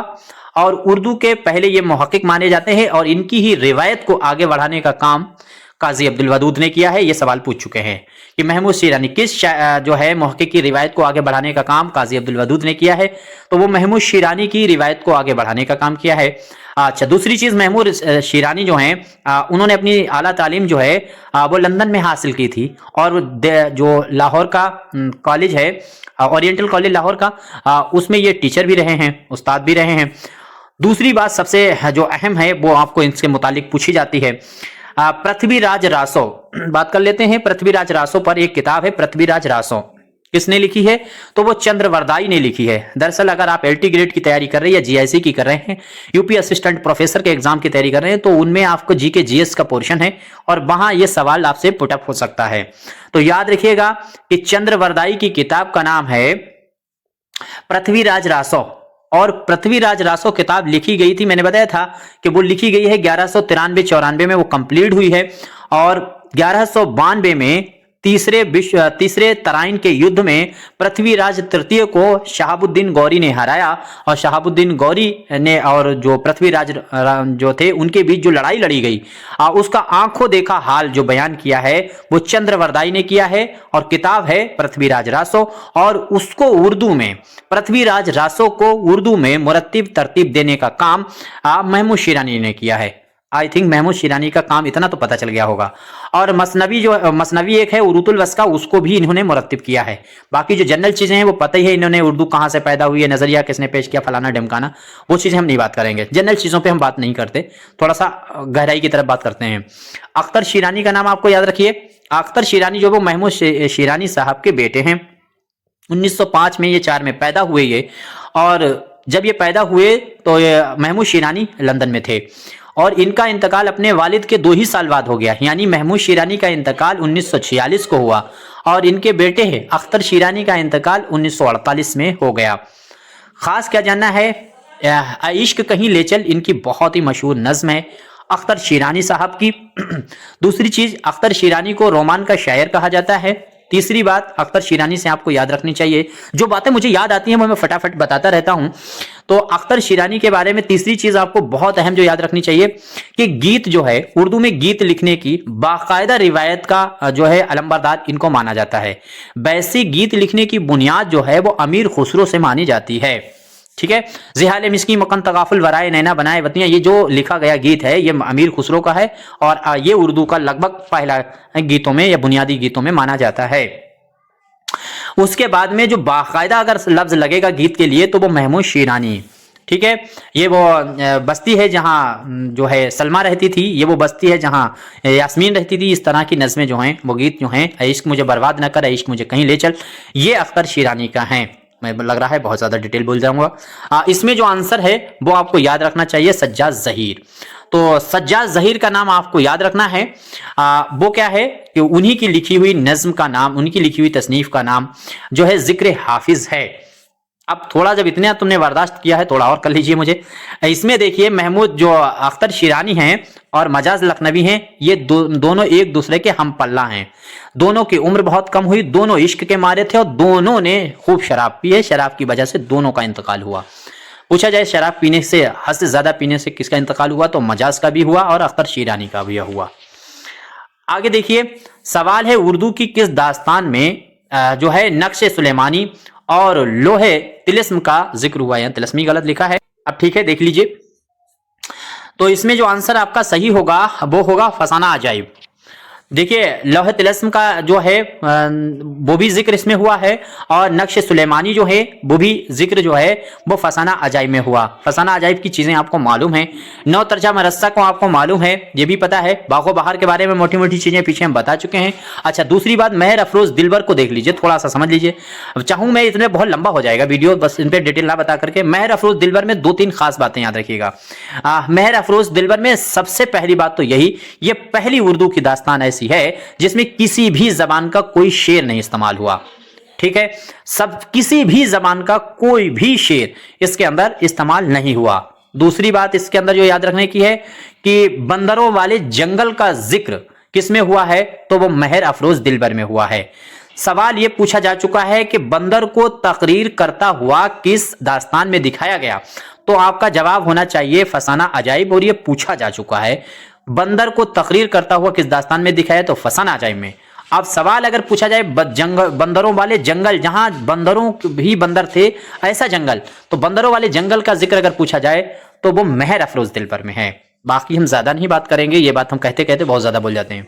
सवाल आगे देखिए, मिर्जा गालिब और हिंद मुगल जमालियात किसकी तसनीफ है? आसान सवाल है, ये आसान उम्मीद करता हूं सभी का सही हुआ होगा। शकीलुर रहमान को आपको याद रखना है, ये माहिर जमालियात हैं।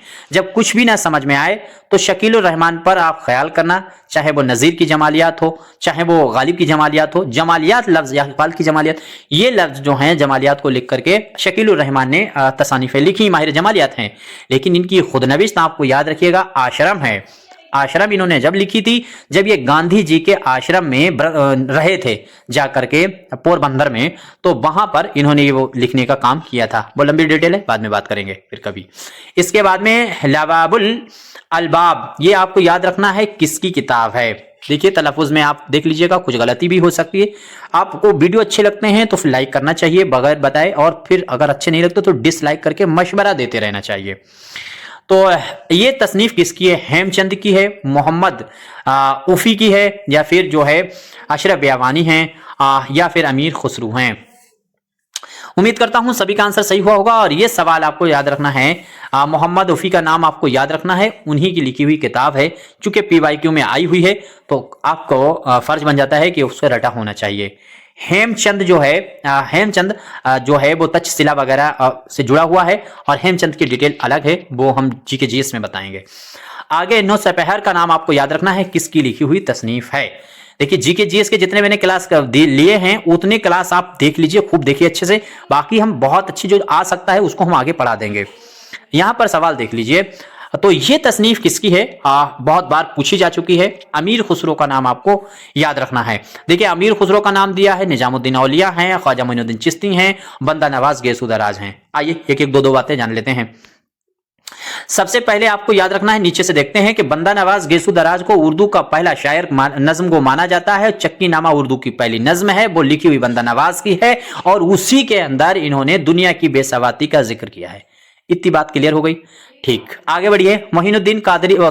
ख्वाजा मोइनुद्दीन चिश्ती को आपको मालूम है, ख्वाजा मोइनुद्दीन चिश्ती जो है वो शहाबुद्दीन गौरी के साथ आए हुए हैं, और वो तुर्क से आए हुए थे। शहाबुद्दीन गौरी, या ऐसा भी कहा जाता है कि शहाबुद्दीन गौरी को हिंदुस्तान में बुलाने के लिए खत लिखने का काम ख्वाजा मोइनुद्दीन चिश्ती ने किया था, क्योंकि इन्होंने सूफीज्म को जब गुजरात राजस्थान में फैलाया तो वहां का राजा जिसका नाम था पृथ्वीराज तृतीय, और पृथ्वीराज तृतीय ने उनको रोका, जिस वजह से ख्वाजा मोइनुद्दीन चिश्ती ने अपने रिलेशन में खलेरे भाई शायद तो बादशाह था तुर्क का जिसका नाम है शहाबुद्दीन गौरी, उसको बुलाया, और शहाबुद्दीन गौरी और पृथ्वीराज तृतीय के बीच में तराइन का युद्ध हुए। 3 युद्ध हुए, जिसमें से फाइनल युद्ध जो है वो शहाबुद्दीन गौरी ने जीता, और वहीं से हिंदुस्तान में मुस्लिम दिल्ली सल्तनत की स्थापना हुई है 1205-6 में। हालांकि स्थापना जो है वो वास्तविक 5-6 मानी जाती है, लेकिन वो हो गई थी 1192 में ही। इतनी चीजें क्लियर है। और आफ्ताबे हिंद लक़ब पूछा जाए किसका है, तो वो भी आपको बताना चाहिए, ख्वाजा मोइनुद्दीन चिश्ती का है। आफ्ताबे हिंद और गरीब नवाज, इतनी चीजें आपको मालूम है। यहां पर 2 डेगे हैं ख्वाजा मोइनुद्दीन चिश्ती की दरगाह पे, 2 डेगे हैं, पूछी जा चुकी हैं। यहां बड़ी डेग किसने जो है उपहार में दी थी, तो अकबर ने सबसे बड़ी जो वहां की डेग है, जिसमें 27 कुंटल आई थिंक खाना बनने की क्षमता है, या 27 ही कुंटल है शायद, तो उसमें जो है ये डेग जो है वो उपहार में ख्वाजा मोइनुद्दीन चिश्ती के वहां किसने दी है, तो अकबर ने दी है। और छोटी डेग किसने दी है, तो अकबर का लड़का जहांगीर है, उसने उपहार में दी है। छोटी डेग किसने दी, अकबर का लड़का जहांगीर। बड़ी डेग किसने दी है ख्वाजा मोइनुद्दीन चिश्ती की दरगाह पे उपहार में, तो वो दी है अकबर ने। सवाल बन चुका है, GK/GS में बन चुका है, चूंकि ज्यादातर बच्चे उर्दू वही देख रहे हैं मेरी क्लास, जिनको GIC का एग्जाम देना है या LT ग्रेड का, तो मैं इस तरह से एक्सप्लेन कर देता हूं, ताकि जो है गेहूं के साथ जो है बथुए में भी पानी लगे, इस तरह से एक कहावत है, तो मैं कह देता हूं। तो इतनी चीजें आई थिंक याद रहेंगी। अच्छा, इससे ऊपर मतलब बोलने का मन होता है, बोलता चला जाऊं। अच्छा, आगे देखिए, निजामुद्दीन औलिया है, निजामुद्दीन औलिया को भी याद रखिए। 1253 के आसपास में इनकी पैदाइश हुई, 1325 में इनका इंतकाल हुआ। और अमीर खुसरो की भी इंतकाल 1325 में हुआ। अमीर खुसरो के उस्ताद का नाम जो है वो निजामुद्दीन औलिया है, और निजामुद्दीन औलिया ने ही हिंदुस्तान की दिल्ली सल्तनत पर तुगलक वंश का बादशाह, जिसका नाम है मोहम्मद बिन तुगलक, उसको गद्दी पर बैठाया। और मोहम्मद बिन तुगलक जो है वो पागल सुल्तान कहा जाता है। ये सवाल बन चुके हैं, इसलिए मैं रिपीट कर रहा हूं सिर्फ वही चीज। तो मोहम्मद बिन तुगलक को पागल सुल्तान कहा जाता है, और मोहम्मद बिन तुगलक ही पहला बादशाह जो है जो हिंदुस्तान का सबसे पढ़ा लिखा भी बादशाह माना जाता है। पागल भी माना जाता है, सबसे पहला पढ़ा लिखा बादशाह माना जाता है। मोहम्मद बिन तुगलक ने ही दिल्ली को राजधानी खत्म करके दारुल सल्तनत जो है वो देवगिरी बनाया था। इसीलिए मोइनुद्दीन कादरी जोर ने यह बात कही थी कि देवगिरी की वजह से ही उर्दू दक्कन से पैदा होने का नजरिया पेश किया गया था, जिन लोगों ने भी पेश किया। तो दक्कन को रवानगी की थी 1327 में दिल्ली को, और दिल्ली वालों ने मोहम्मद बिन तुगलक ने, और मोहम्मद बिन तुगलक जब देवगिरी गया तो उसका नाम बदल करके दौलताबाद कर दिया। यह भी आपसे पूछा जा चुका है कि दौलताबाद किसने बसाया था। ये तीन चीजें मेरा बहुत दिल। आगे देखिए, अकबर, देखिए अमीर खुसरो पर अगर हम बात करेंगे तो अमीर खुसरो की भी अलग डिटेल है। अब बहुत मोटी मोटी चीजें आपको मालूम ही होनी चाहिए कि अमीर खुसरो दरबारी शायर अगर आपसे पूछा जाता है तो वो अलाउद्दीन खिलजी का था, ये आपको याद रखना चाहिए। और मुल्कुश शोरा का खिताब इसको देने का काम अगर पूछा जाता है तो वो काम किसने किया है, वो आपको याद रखना है। वो काम किया है जलालुद्दीन ने। तो जलालुद्दीन अलग आपको याद रखना है, जलालुद्दीन चाचा है अलाउद्दीन का। तो अलाउद्दीन का दरबारी शायर अगर आपसे पूछा जाए तो अकबर है, वो अमीर खुसरो है। और इसे लकब किसने दिया है, तो वो उसके चाचा जलालुद्दीन ने दिया था। चलिए, इतनी बातें करके छोड़ते हैं, आगे देखिए। तलाश तवाजुन किसकी लिखी हुई तसनीफ है? अच्छा, फटाफट करा देते हैं। ये जो है वो कमर रईस साहब की है, और कमर रईस जो हैं वो माहिर जो है मुंशी प्रेमचंद माने जाते हैं, माहिर प्रेमचंद माने जाते हैं कमर रईस। जैसे माहिर गालिब आपसे पूछा जाता है, माहिर इकबाल पूछा जाता है, तो माहिर प्रेमचंद जो है वो कमर रईस साहब को माना जाता है। और बड़ा खुशनसीब आदमी हुई है, मेरे वहां शहर से हैं, शाहजहानपुर से। आगे देखिए, शनासत चेहरे। सनाशा चेहरे आपको याद रखना चाहिए, ये किसकी तसनीफ है? तो सनाशा चेहरे है, ये है मोहम्मद हसन की तसनीफ। और साथ ही साथ में अगर आपको पूछा जाए मतनी तनकीद किसकी किताब है, तो सनाशा चेहरे आपको याद रखना, और हयती तनकीद आपको याद रखना। वो दोनों किताबें मोहम्मद हसन की हैं। मतनी तनकीद आपसे पूछा जाए तो खलीक अंजुम की है। नई तनकीद आपसे अगर पूछा जाए तो जमील जालवी की है। इतनी चीजें आपको याद है। जदीद नज्म की करवटें अगर पूछा जाता है तो वो आपको याद रखना है, वजीर आगा की है। चहकुटी लफ्जों की छागुल भी वजीर आगा की है। इसके बाद में आवारा गर्द जो है वो भी इनकी किताब है। बहुत सी तसानीफ है, चलो छोड़िए। आगे देखिए, दर्जा झेल में से अबुल कलाम आजाद का पहला रिसाला कौन सा है? ये बात कल मैंने आपके सामने कही थी, तो बच्चे डिस्टर्ब हो रहे थे। देखिए, ऑप्शन को देख करके आपको लगाना था, और इसमें आंसर तो यही सही था। अब एक चीज आपको याद रखिएगा कि मैंने एक एक्सप्लेन थोड़ा सा गलत, मैंने लिसानुल जो सिद्क रिसाला है, ये रिसाला मैंने बता दिया था कि 1905 में निकल, दरअसल ये 1905 में बंद हुआ था। ये जो रिसाला है इसको निकालने का काम किया गया था 20 सितंबर 1903 को। ये चीज आपको याद रखिएगा, 20 सितंबर 1903 को। और ये अप्रैल मई में जो है वो 1905 में बंद हो गया था। बस इतनी सी बात थी, और कोई खास चीज में नहीं थी। अगला सवाल देखिए।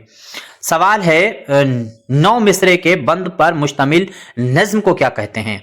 देखिए, ये बहुत पुराना हो चुका है, 3 मिसरे वाली पूछते जा रहे हैं। इसके साथ साथ में 3 मिसरों के अलावा अगर आप देखेंगे तो आपसे 4 मिसरे की मुरब्बा होती है, 3 मिसरे की मुसल्लस होती है, ये सभी को पता है। 5 मिसरे में मुखम्मस होती है, ये भी पता है। मुसद्दस भी पता है 6 मिसरों। अब जो आपको याद रखना है, देखिए वो आपको याद रखना है। देखिए, मुसम्मन तो आपको मालूम ही है, ये 8 मिसरे की होती है। लेकिन मुसब्बह जो अगर आपसे पूछा जाए तो 7 मिसरे। यहां से देखिए, ये 7 की होती है, इसके बाद में ये 8 की होती है, इसके बाद में ये 9 की होती है, और ये जो है वो 10 की होती है। कुल मिलाकर के आपको याद रखना है। यहां से देखना है, सबसे ऊपर से देखिएगा तो ये जो है, सबसे ऊपर से ये जो है माशर, आपको से पूछा जाए, ये 10 मिसरों के बंद वाली नज्म को माशर कहते हैं, जिसमें 10 मिसरे दे दे करके बंद लिखा होता है। 9 मिसरे अगर होते हैं तो उसके 2 नाम हैं। देखिए, मुकस्सा भी पूछा जा सकता है, और मुतस्सा जो है ये भी, इसमें 9 मिसरे होते हैं दोनों, चाहे नाम बदल है, एक ही चीज है। तो 9 मिसरे, यही आपका आंसर सही होने वाला है। इसके बाद नीचे 8 मिसरे हैं, इसके बाद इसमें जो है मुसब्बा में 7 मिसरे हैं। मेरे ख्याल से एक बार इसको आप अपने पास नोट जरूर कर लीजिए, वरना आप भूल जाएंगे फिर से। अब ये देखिए, सवाल है, उर्दू का कदीम शायर चंद्रभान बरहमन किस बादशाह का मुंशी था? देखिए यूजीसी नेट ने अभी 2024 में ही इस सवाल को पूछा हुआ है। थोड़ी सी जानकारी मैं आपके सामने रख दूंगा, चूंकि आपको एलटी ग्रेड का एग्जाम देना है तो ये आपको याद रखना है। दारा शिकोह है, दारा शिकोह याद रखिएगा, ये शाहजहां का लड़का है। दारा शिकोह है, हंदाल है, और साथ ही साथ में आपको याद रखना है औरंगजेब है जो सबसे छोटा है। इसके बाद में अकबर है, आपको याद रखना है, औरंगजेब है और इसमें शाहजहां है। देखिए अगर आपसे पूछा जाए अकबर के बारे में, अकबर के बारे में जो आपको याद रखना है, राजा टोडरमल का नाम आपको हर हाल में याद रखना है। राजा टोडरमल का नाम आपको याद रखना है। राजा टोडरमल का ताल्लुक अकबर के दरबार से है। अकबर का जो वित्त मंत्री था, इकोनॉमिक जो मंत्री था, वो राजा टोडरमल था। राजा टोडरमल को आपको याद रखना है। राजा टोडरमल का ताल्लुक मुंशी है अकबर का, अकबर के 9 रत्नों में शामिल है राजा टोडरमल। ओहदा कौन सा है? तो वो है वित्त मंत्री, ये आपको याद रखना। बीरबल का तो सभी को मालूम है, 9 रत्नों में शामिल है। इसी तरह से आपको याद रखना है जो ऊपर दारा शिकोह है उसके वहां कौन था, तो इसका नाम आपको यह है चंद्रभान बरहमन को हर हाल में याद रखना है। औरंगजेब का भी नाम आपको याद रखना है। औरंगजेब का छवि अलग तरीके की बना दी गई है। औरंगजेब की जो जितने भी सेनाध्यक्ष थे उनमें से 4 सेनाध्यक्षों में से 3 सेनाध्यक्ष जो है वो हिंदू थे और 1 सेनाध्यक्ष ही मुस्लिम इसके पास रहा। अमूमन इसने सेना जो है वो मुस्लिम हिंदू सेना को ज्यादा संगठित करने की कोशिश करी। तो औरंगजेब का संबंध अगर पूछा जाए तो औरंगजेब के वहां मिर्जा राजा जयसिंह का ताल्लुक अगर पूछा जाए वो औरंगजेब से था। औरंगजेब दरबार में कौन था? तो मिर्जा राजा जो है वो जयसिंह था। और शाहजहां का अगर आपसे पूछा जाता है तो शाहजहां के वहां जो है वो मिर्जा राजा जयसिंह प्रथम था। इसी को इन्होंने जो है वो क्या कहते हैं, मिर्जा की उपाधि दी थी शाहजहां ने। और औरंगजेब ने जो है वो सवाई राजा की राजा जयसिंह द्वितीय को दी थी। तो इनका ताल्लुक दोनों के वहां किस किस राजा का है, आई थिंक क्लियर हो गया होगा। और अकबर वाला भी हमने आपके सामने बता दिया। अकबर के वहां किसका किसका याद रखना है? एक तो आपको भारमल का याद रखना है। तो भारमल जो है वो आमेर का राजा था, आमेर की स्थापना की और वो इसके दरबार में था अकबर के वहां। बाद में उसका लड़का जो है वो मान सिंह हुआ, वो भी अकबर के ही दरबार में हुआ और अकबर के दरबार में ही रहा। 5000 का मनसब उसको बना के रखा था अकबर ने, ये भी याद रखिएगा। और दारा शिकोह को हमने आपके बता दिया। राजा टोडरमल को किसी कीमत पे नहीं भूलिएगा। राजा टोडरमल का ताल्लुक पूछ सकते हैं, अकबर के वहां वित्त मंत्री है। इतनी ही बात करेंगे। कोई गलती हुई है जरूर बताइएगा। आपको क्वेश्चन अच्छे लगे लाइक कर सकते हैं। स्क्रीन पे अपनी बुक अगर आपको लगता है मंगाना चाहिए तो मंगा लेनी चाहिए। मेरे ख्याल से तो बहुत सस्ती बुक है और आपका बहुत अच्छा एग्जाम की तैयारी हो जाएगी। बाकी वीडियो खूब देखते रहिए, अपनी किताब का मुताला करते रहिए। आंसर सही होना चाहिए। अबुल कलाम आज़ाद को आपको याद रखना चाहिए, बहुत इंपॉर्टेंट राइटर हैं, इनके बारे में चीज़ें आपको मालूम होना चाहिए। एक चीज़ याद रखिए यहाँ से कि ये जो आपको आंसर दिख रहा है, ये चारों के चारों जो हैं रिसाले निकालने का काम अबुल कलाम आज़ाद ने किया, जिसमें खदंगे नज़र को रिसाले को नौबत राय ने निकाला था। और ये मैंने अपनी जो किताब शाहीन है उसमें शायद या और कहीं पर मैंने ये गलत बता दिया था, ये 1958 बता दिया है। खदंगे नजर का आपको याद रखना है, ये 1998 है। दरअसल ये 1998 आपको याद रखना है। तो याद रखिएगा, सॉरी 1898, क्या फिर गलत बता रहे हैं, 1898 में खदंगे नजर नौबत राय ने निकाला था। अब यहां पर जो सवाल है उस सवाल के जवाब पे हम लोग बात करते हैं। देखिए ये आपको याद रखना है, इसमें जो आंसर जिस बच्चे ने दिया होगा अल मिसबाह, ये रिसाला जो है वो निकालने का काम मौलाना अबुल कलाम आज़ाद ने किया था और तरतीब कई बार पूछ चुके हैं इनके रिसालों की, इसलिए मैं ये सवाल आपके सामने लेकर के आया। तो अल मिसबाह सबसे पहले इन्होंने रिसाला निकाला था।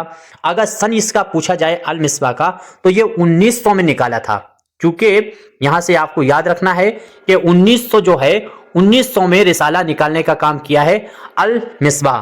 किसने निकाला? अबुल कलाम आज़ाद ने। कितने साल की उम्र में निकाला है? तो ये भी आपसे पूछा जा चुका है, 13 साल की उम्र में निकाला था। चूंकि ये जो अबुल कलाम आज़ाद साहब हैं, इनकी पैदाइश 1888 को हुई थी। 1888 को हुई, इसी वजह से 1900 में इन्होंने निकाला, तो 13 साल के थे जब इन्होंने ये रिसाला निकाला। दूसरी बात आपको याद रखना है, 1888 बहुत इंपॉर्टेंट फैक्ट है, मुल्कुल अजीज बरजीना जो है वो सबसे पहला उर्दू का तारीखी नावल लिखने का काम अब्दुल हलीम शरर ने किया था, वो भी आपको याद रख लेना चाहिए। अब दूसरा पॉइंट आपको दिख रहा है, ये रिसाला तो जो है वो खदंगे नजर ये नौबत राय का है जो निकला है 1898 में, लेकिन इसके बारे में आपको याद रखना कि 1901 में या 1902 में, शायद 1902 में याद रखना है, शायद नहीं, ये पक्का है, 1902 आपको याद रखना है। 1902 में खदंगे नज़र की मौलाना अब्दुल कलाम आज़ाद जो हैं उन्होंने इदारत की थी। शिबली की दावत पर इस रिसाले की इदारत की थी। ये भी आपको फैक्ट याद रखना चाहिए कि किसकी दावत पर की थी, तो शिबली की दावत पर खदंगे नज़र की इदारत करने का काम अब्दुल कलाम आज़ाद ने किया है। हर हाल में आपको याद रखना चाहिए। और अब्दुल कलाम शिबली के ही कहने पर जो है अल नदवा जो आपको दिख रहा है, इसकी भी इदारत शिबली ने, अब्दुल कलाम आज़ाद ने की थी। किसके कहने पे की थी, तो शिबली के कहने पर। किसने की थी, अब्दुल कलाम आज़ाद ने। तो याद रखिएगा, तो सबसे पहले इनका रिसाला जो निकला है अल मिसबा निकला है, उसके बाद में खदंगे नज़र की इदारत इन्होंने की है, फिर अल नदवा की 1906 में इदारत की है, ये भी आपको याद रखना चाहिए। और इसके बाद में जो है लिसानुल सिद्क याद रखना चाहिए, इसकी भी 1905 में, इसको भी निकालने का काम 1905 में इन्होंने किया है। तो 1905 आपको यहां से याद रखना है कि 1905 में निकालने का काम अल सिद्क को किया है। क्लियर हो गया होगा। इसके बाद में अल हिलाल भी रिसाला जो है वो निकालने का काम मौलाना अब्दुल कलाम आज़ाद ने किया था, और इसको निकालने का काम मौलाना अब्दुल कलाम आज़ाद ने 1912 में किया है। तो 1912 आपको हर हाल में याद रखना चाहिए, 1912, ठीक है। 1912 में अल हिलाल को निकालने का काम किया। आई थिंक इतने फैक्ट क्लियर हो गए होंगे जितने मैंने बताए हैं, और इतने ही काफी हैं। एक फैक्ट और याद रख लीजिएगा, जब इतनी बातें याद रखी हैं कि अल हिलाल जो है, ये रिसाला जो है इन्होंने उरुतुल वस्का जो एक मशहूर रिसाला था जमालुद्दीन अफगानी का, उसी की देखा देखी में अल हिलाल निकाला गया था। या आपको से ऐसे भी पूछा जा सकता है, ये पूछा जा चुका है, पूछा नहीं जा सकता, ये पूछा जा चुका है कि अल हिलाल पर किस रिसाले की छाप नजर आती है, तो उरुतुल वस्का की नजर आती है, या किससे मुतासिर होकर निकाला गया है, तो जमालुद्दीन अफगानी के से मुतासिर होकर के निकाला गया है। बस यहीं तक बात करते हैं अगले सवाल पर, क्योंकि बाकी बहुत लंबी डिटेल हो जाएगी, और मेरी आदत है कि मैं एक्सप्लेन करने लगता हूं तो खुद ही भूल जाता हूं टाइम क्या हुआ। आगे देखिए, गालिब ने उर्दू मोहल्ला के मुताबिक सबसे ज्यादा खत किसको लिखे थे, यह भी बहुत इंपॉर्टेंट है और किसी भी कीमत पर आपको भूलना नहीं चाहिए। देखिए, आपको याद रखना चाहिए कि ये जो है रिसाला, वो सॉरी क्या कहते हैं, खुतूत का मजमा, उर्दू के खुतूत का मजमा है, और ये जो है वो दूसरा खुतूत का मजमा है। पहला इनके खुतूत का मजमा कौन सा, अदे हिंदी है। तो उर्दू मोहल्ला जो है वो गालिब के इंतकाल के बाद शाया हुआ, और दहली से ये शाया हुआ है खुतूत का मजमा। ये भी आपको याद रखना चाहिए, दहली से हर हाल में याद रखना चाहिए। और इसमें जो खुतूत हैं वो 2 हिस्सों में बटे हुए हैं। कितने हिस्सों में हैं, खत तो 2 हिस्सों में हैं। इसमें सबसे ज्यादा इन्होंने जो खत लिखे हैं वो हर गोपाल तफ्ता का नाम आपको याद रखना चाहिए। हर गोपाल तफ्ता को जो खत लिखे हैं गालिब ने, दरअसल वो खत लिखे हैं 89, आपको याद रखना चाहिए। गिनती अगर आपको याद रहती है तो बहुत अच्छी याद।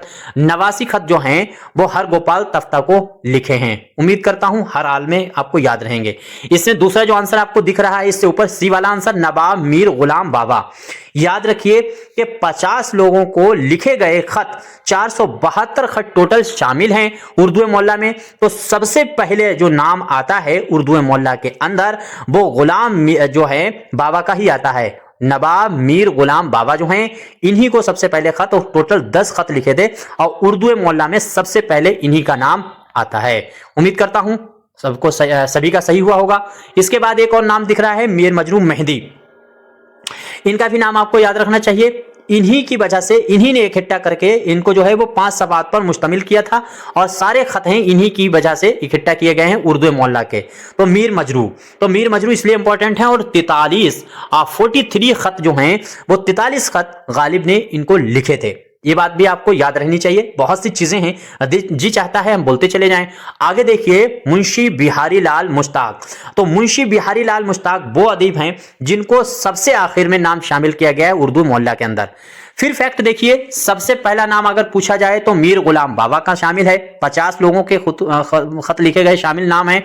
तो उसमें जो है सबसे पहला नाम उर्दू मोहल्ला के अंदर जो है वो मीर गुलाम बाबा का है, और सबसे आखिरी नाम जो है वो मुश्ताक का है। ये बात आपको याद रहनी चाहिए। खत सबसे ज्यादा लिखे किसके नाम गए हैं, तो हर गोपाल तफ्ता के नाम लिखे गए हैं। इकट्ठा करने का खतों को काम किसने किया है, मीर मजरू ने किया है। मीर मजरू को कितने खत लिखे गए हैं, तो 43 खत लिखे गए हैं।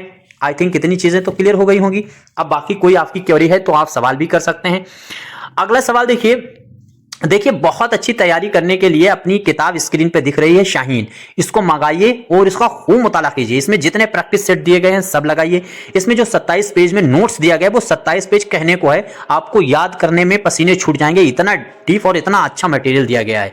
तो वो आपको याद करना है और बाकी अपनी प्रैक्टिस जो चल रही है उसको लगाना है। आप 100% अगर सारी चीजें याद रही तो आप 100% एलटी ग्रेड के जो है प्री एग्जाम को निकालेंगे, जीआईसी के भी प्री एग्जाम को निकालेंगे और इसका जीके जीएस की तैयारी आगे हम लोग करेंगे। बाकी जो हमने कराई है जीके जीएस की उसे पढ़ लीजिएगा। इतना एडवर्टाइज बहुत है। अब अगला सवाल देखिए, सवाल है इंशाए को किसने जाती शोबे से ताबीर किया है। यह सवाल ऐसा सवाल है जो कई बार गर्दिश करता रहता है तमाम एग्जाम के अंदर, तो इसमें हम थोड़ी सी चीजें आपके सामने रखना चाहेंगे। एक बात आपको सबसे पहले याद रखना चाहिए, इसमें मॉन्टेन का नाम आपको याद रखना चाहिए और अंग्रेजी के अंदर ये जो है जाती शोबे से ताबीर इनको क्या इन्होंने कहा है, इंशाए को दिया है और इनको मौजिद भी माना जाता है। इंशाए का मौजिद किसे माना जाता है, अंग्रेजी नाम अगर दिए गए हैं तो मॉन्टेन को माना जाता है। बाकी उर्दू वाले तो वैसे भी कचरा फैलाते रहते हैं, तो किसी ने जिसको जो अच्छा लगता है वो उसका नाम बता देता है। किसी ने कह दिया है कि सर सैयद पहले इंशाइया निगार हैं, किसी ने कह दिया कि खुशामद इनका पहला इंशाइया है, किसी ने कह दिया कि इन्हीं से बुनियाद पड़ी है, किसी ने कह दिया कि आजाद का निरंगे ख्याल है, निरंगे ख्याल में नकुश मिलते हैं इंशाए के, तो किसी ने कहा है कि सबरस में भी इंशाए के नकुश मिलते हैं।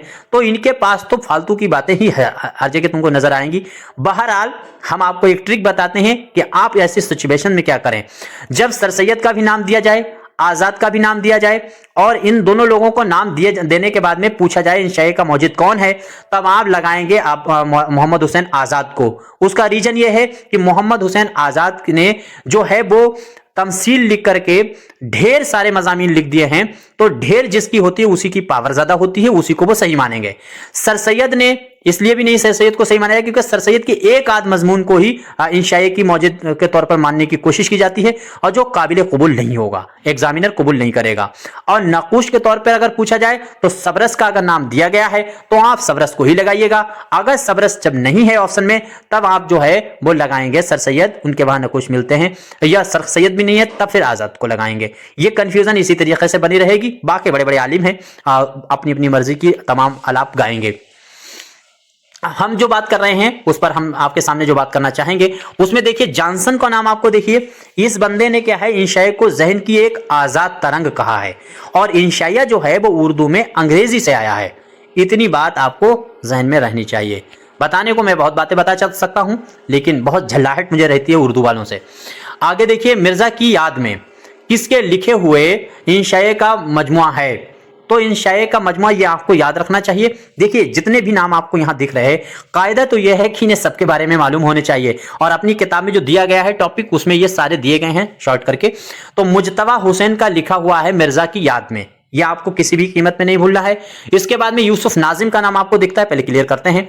देखिए यहां से इसका आंसर जो है वो मुजतबा हुसैन होगा। जापान चलो इनका जो है वो सफरनामा है वो याद रख लीजिएगा, 15 उसमें उन्वान है। लेकिन इसमें जो है याद रखिएगा यूसुफ नाजिम का नाम। बढ़िया जो है मजमून निगार हैं, तो इनका जो लिखा हुआ है वो शायरों में हूटिंग के फवाइद, शायरों में हूटिंग के फवाइद इंशाइयों का मजमुआ है, यूसुफ नाजिम का है। शौकत थानवी का नाम आपको याद रखना चाहिए। मौजे तबस्सुम है, सभी को मालूम है, स्वदेशी रेल भी है, नमक मिर्च है और शीश महल। लेकिन इनका और आपको याद है जैसे रजाई, इनका याद रखना चाहिए। उनकी ससुराल, इनका याद रखना चाहिए। मुझे याद आते हैं, मैं बता देता हूं। छलांग, बहुत अच्छे, ये सारे मेरे पढ़े हुए हैं और बहुत अच्छे हैं, आपको एक बार जरूर पढ़ना चाहिए। आगे देखिए, अगला है अब्दुल हलीम शरर। ये अब्दुल हलीम शरर का भी नाम आपको नहीं भूलना चाहिए। देखिए मगरूर जूता जो है वो इंशाइयों का मजमा किसका है, तो वो लिखा हुआ है अब्दुल हलीम शरर का।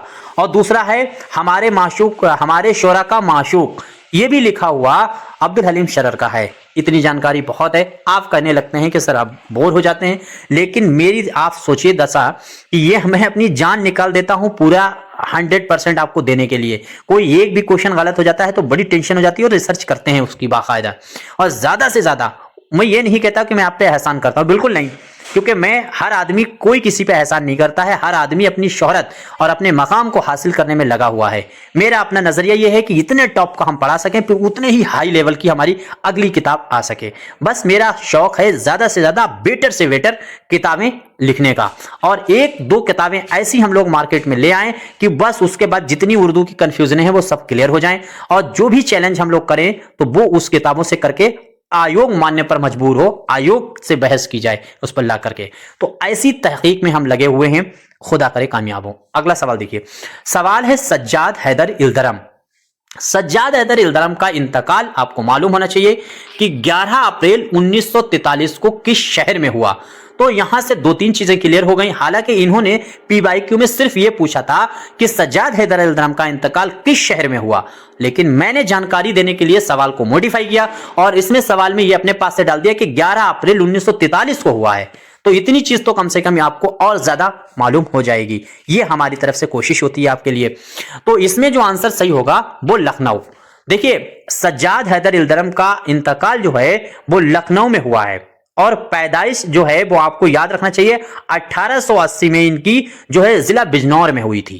पैदाइश जिला बिजनौर में हुई, 1880 में हुई। और ये इनके बारे में जो मोस्ट इंपॉर्टेंट फैक्ट हैं वो हम बात करते हैं। एक तो याद रखिए कि इल्दरम जो हैं वो अलीगढ़ मुस्लिम यूनिवर्सिटी के जो है वो पहले रजिस्ट्रार थे। 1920 में मुस्लिम यूनिवर्सिटी बनी है, ये बात याद रखिएगा। यूनिवर्सिटी का दर्जा अलीगढ़ को 1920 में मिला है और उस्मानिया को 18 में मिला है। तो 1920 में ये यूनिवर्सिटी बनी, तो इसके पहले रजिस्ट्रार सज्जाद हैदर इल्दरम बने हैं। दूसरी बात, इन्होंने तुर्की अफसानों को सबसे पहले तर्जुमा करके अपने उर्दू अदब में शामिल करने का काम किया। इस तरह से आपको इनके बारे में याद रखना चाहिए। ख्यालिस्तान इनका अफसान मजमुआ है, अफसानों का मज़ामीन का मजमुआ है मिला जुला।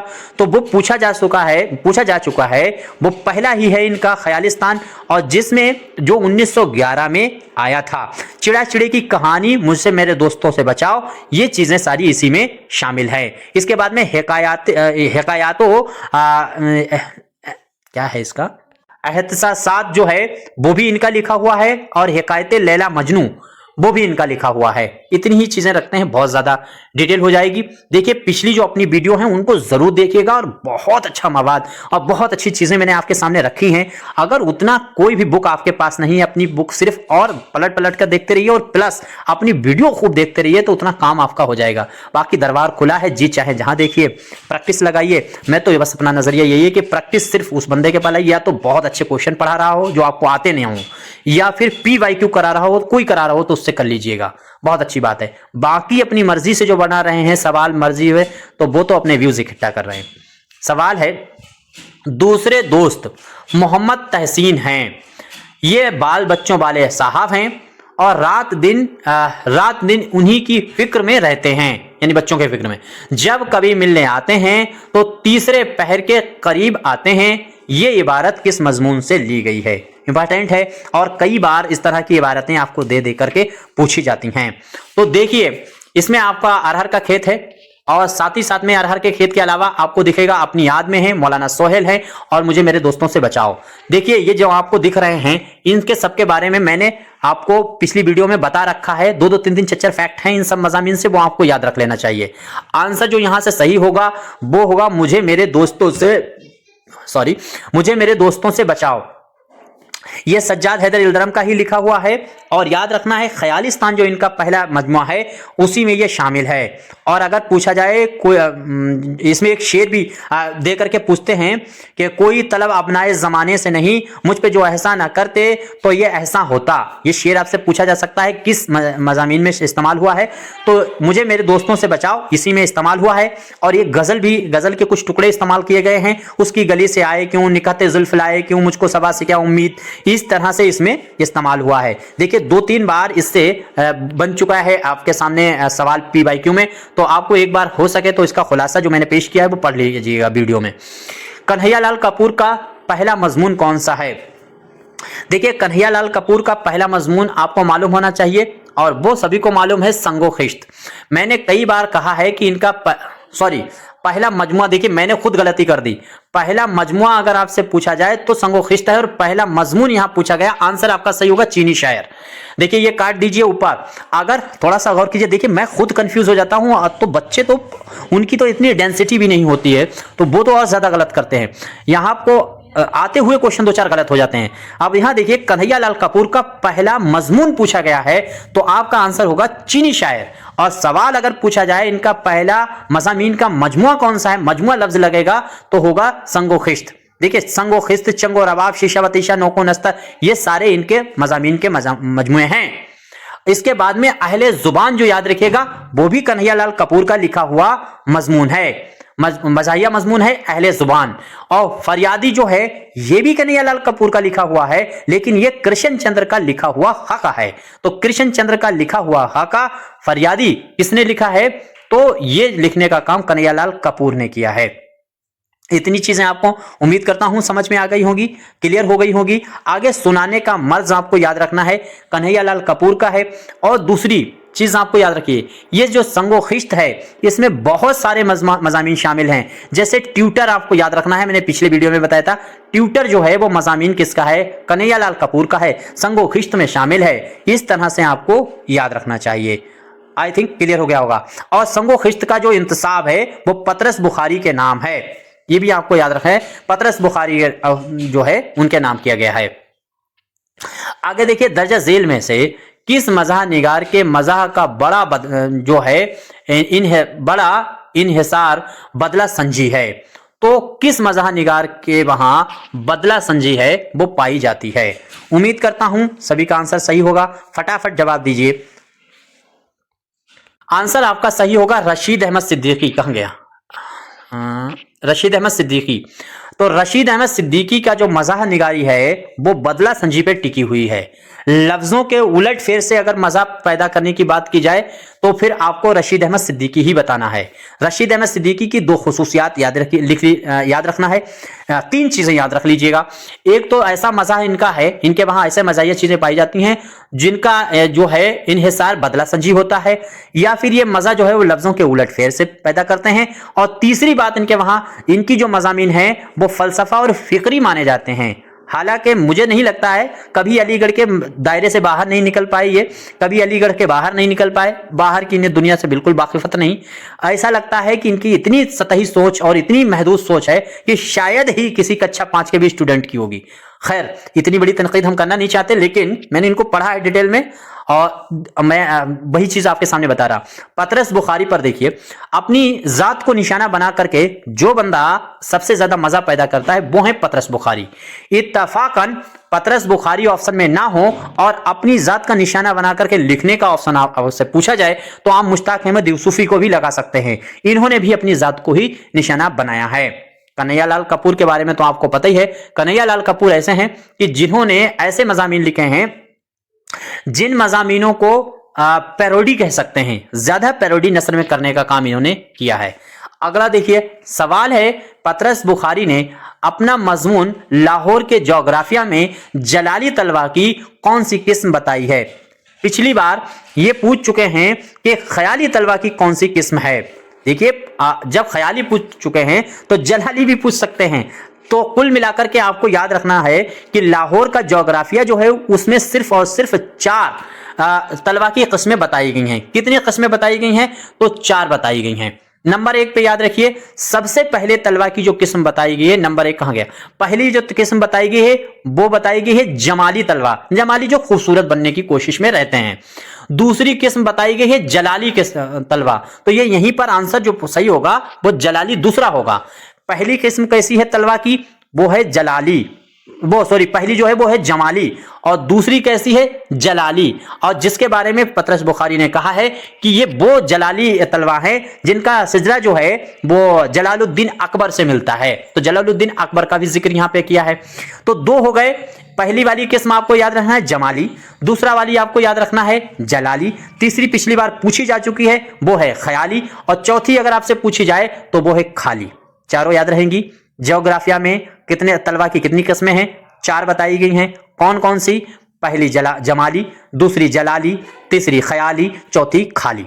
दूसरी बात, यही वो मजमून है जिसके अंदर पतरस बुखारी ने शेर शाह सूरी का जिक्र किया है। और चूंकि आपके पास जीके जीएस में भी पूछा जाएगा तो मैं उन चीजों को भी रिवीजन में जी चाहता है बताते चला जाऊं, लेकिन आपको याद रखना है शेर शाह सूरी जो है वो हिंदुस्तान की गद्दी पर जो चौसा का युद्ध हुआ था 1539 में, उसमें हुमायूं को हरा करके गद्दी पर बैठा है। उसका असल नाम फरीदू है और हिंदुस्तान में सबसे पहले 4 लाइन बड़े रोड बनवाने का, टैंक रोड जो है बिहार से लेकर लाहौर तक बनवाने का काम शेर शाह सूरी ने किया है। और इसीलिए शेर शाह सूरी का जिक्र इस मजमून में हुआ है क्योंकि यहां पर लाहौर का ज्योग्राफिया बयान हुआ है। तो लाहौर के ज्योग्राफिया में जो लाहौर के अंदर ले जाने वाली सड़क बनी है वो बनवाने का काम शेर शाह सूरी ने किया था। और यहीं से जीके जीएस में एक और सवाल बन सकता है कि किसका मकबरा, किस मुगल बादशाह का मकबरा लाहौर में है? तो आपको याद रखना है वो है जहांगीर और उसकी बीबी नूरजहां, दोनों का मकबरा लाहौर के अंदर है। इतनी जानकारी याद रखिएगा, जब जीके जीएस पढ़ाएंगे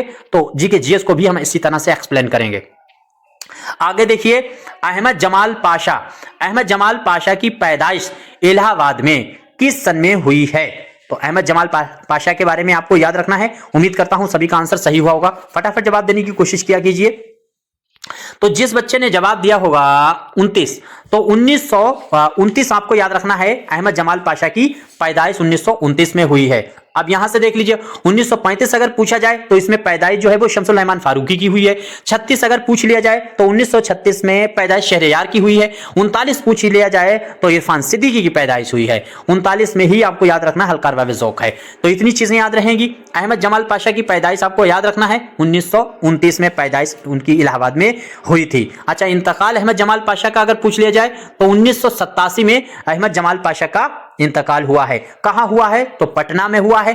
अहमद जमाल पाशा के वालिद का नाम पीछे PYQ में एग्जाम में पूछा जा चुका है, इसलिए आपको याद रखना इनके वालिद का नाम है शुजाअत हुसैन।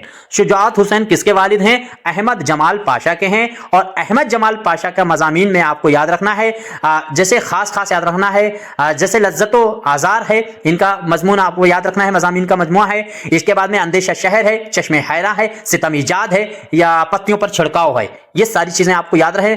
और इनका लिखा हुआ कपूर का फन बहुत ही इंपॉर्टेंट तनकीदी व तहकीकी मताला है। आगे देखिए, इतने पे ही बात करते हैं। अब ये सवाल देखिए कि सवाल है कायाकल्प और कटा हुआ डब्बा जंगल, ये किसके लिखे हुए अफसाने हैं? ये तो मैंने कल बात कर ली थी, ये फिर से सवाल आ गया है सामने, तो देख लीजिएगा। इंतजार हुसैन, और इंतजार हुसैन के अफसानवी मजमूए की मैंने ट्रिक बताई थी। इंतजार हुसैन वाली भई कि गली कूचे में कंकरी खेलता हुआ आखिरी आदमी शहर अफसोस में था कि कछुए खेवे से दूर निकल गए। ये मैंने बताया था कि बिल्कुल ऐसे रट लीजिए, एकदम बिल्कुल तकिया कलाम बना डालिए कि गली कूचे में कंकरी खेलता हुआ, ये गली कूचे भी इसका अफसाना है, कंकरी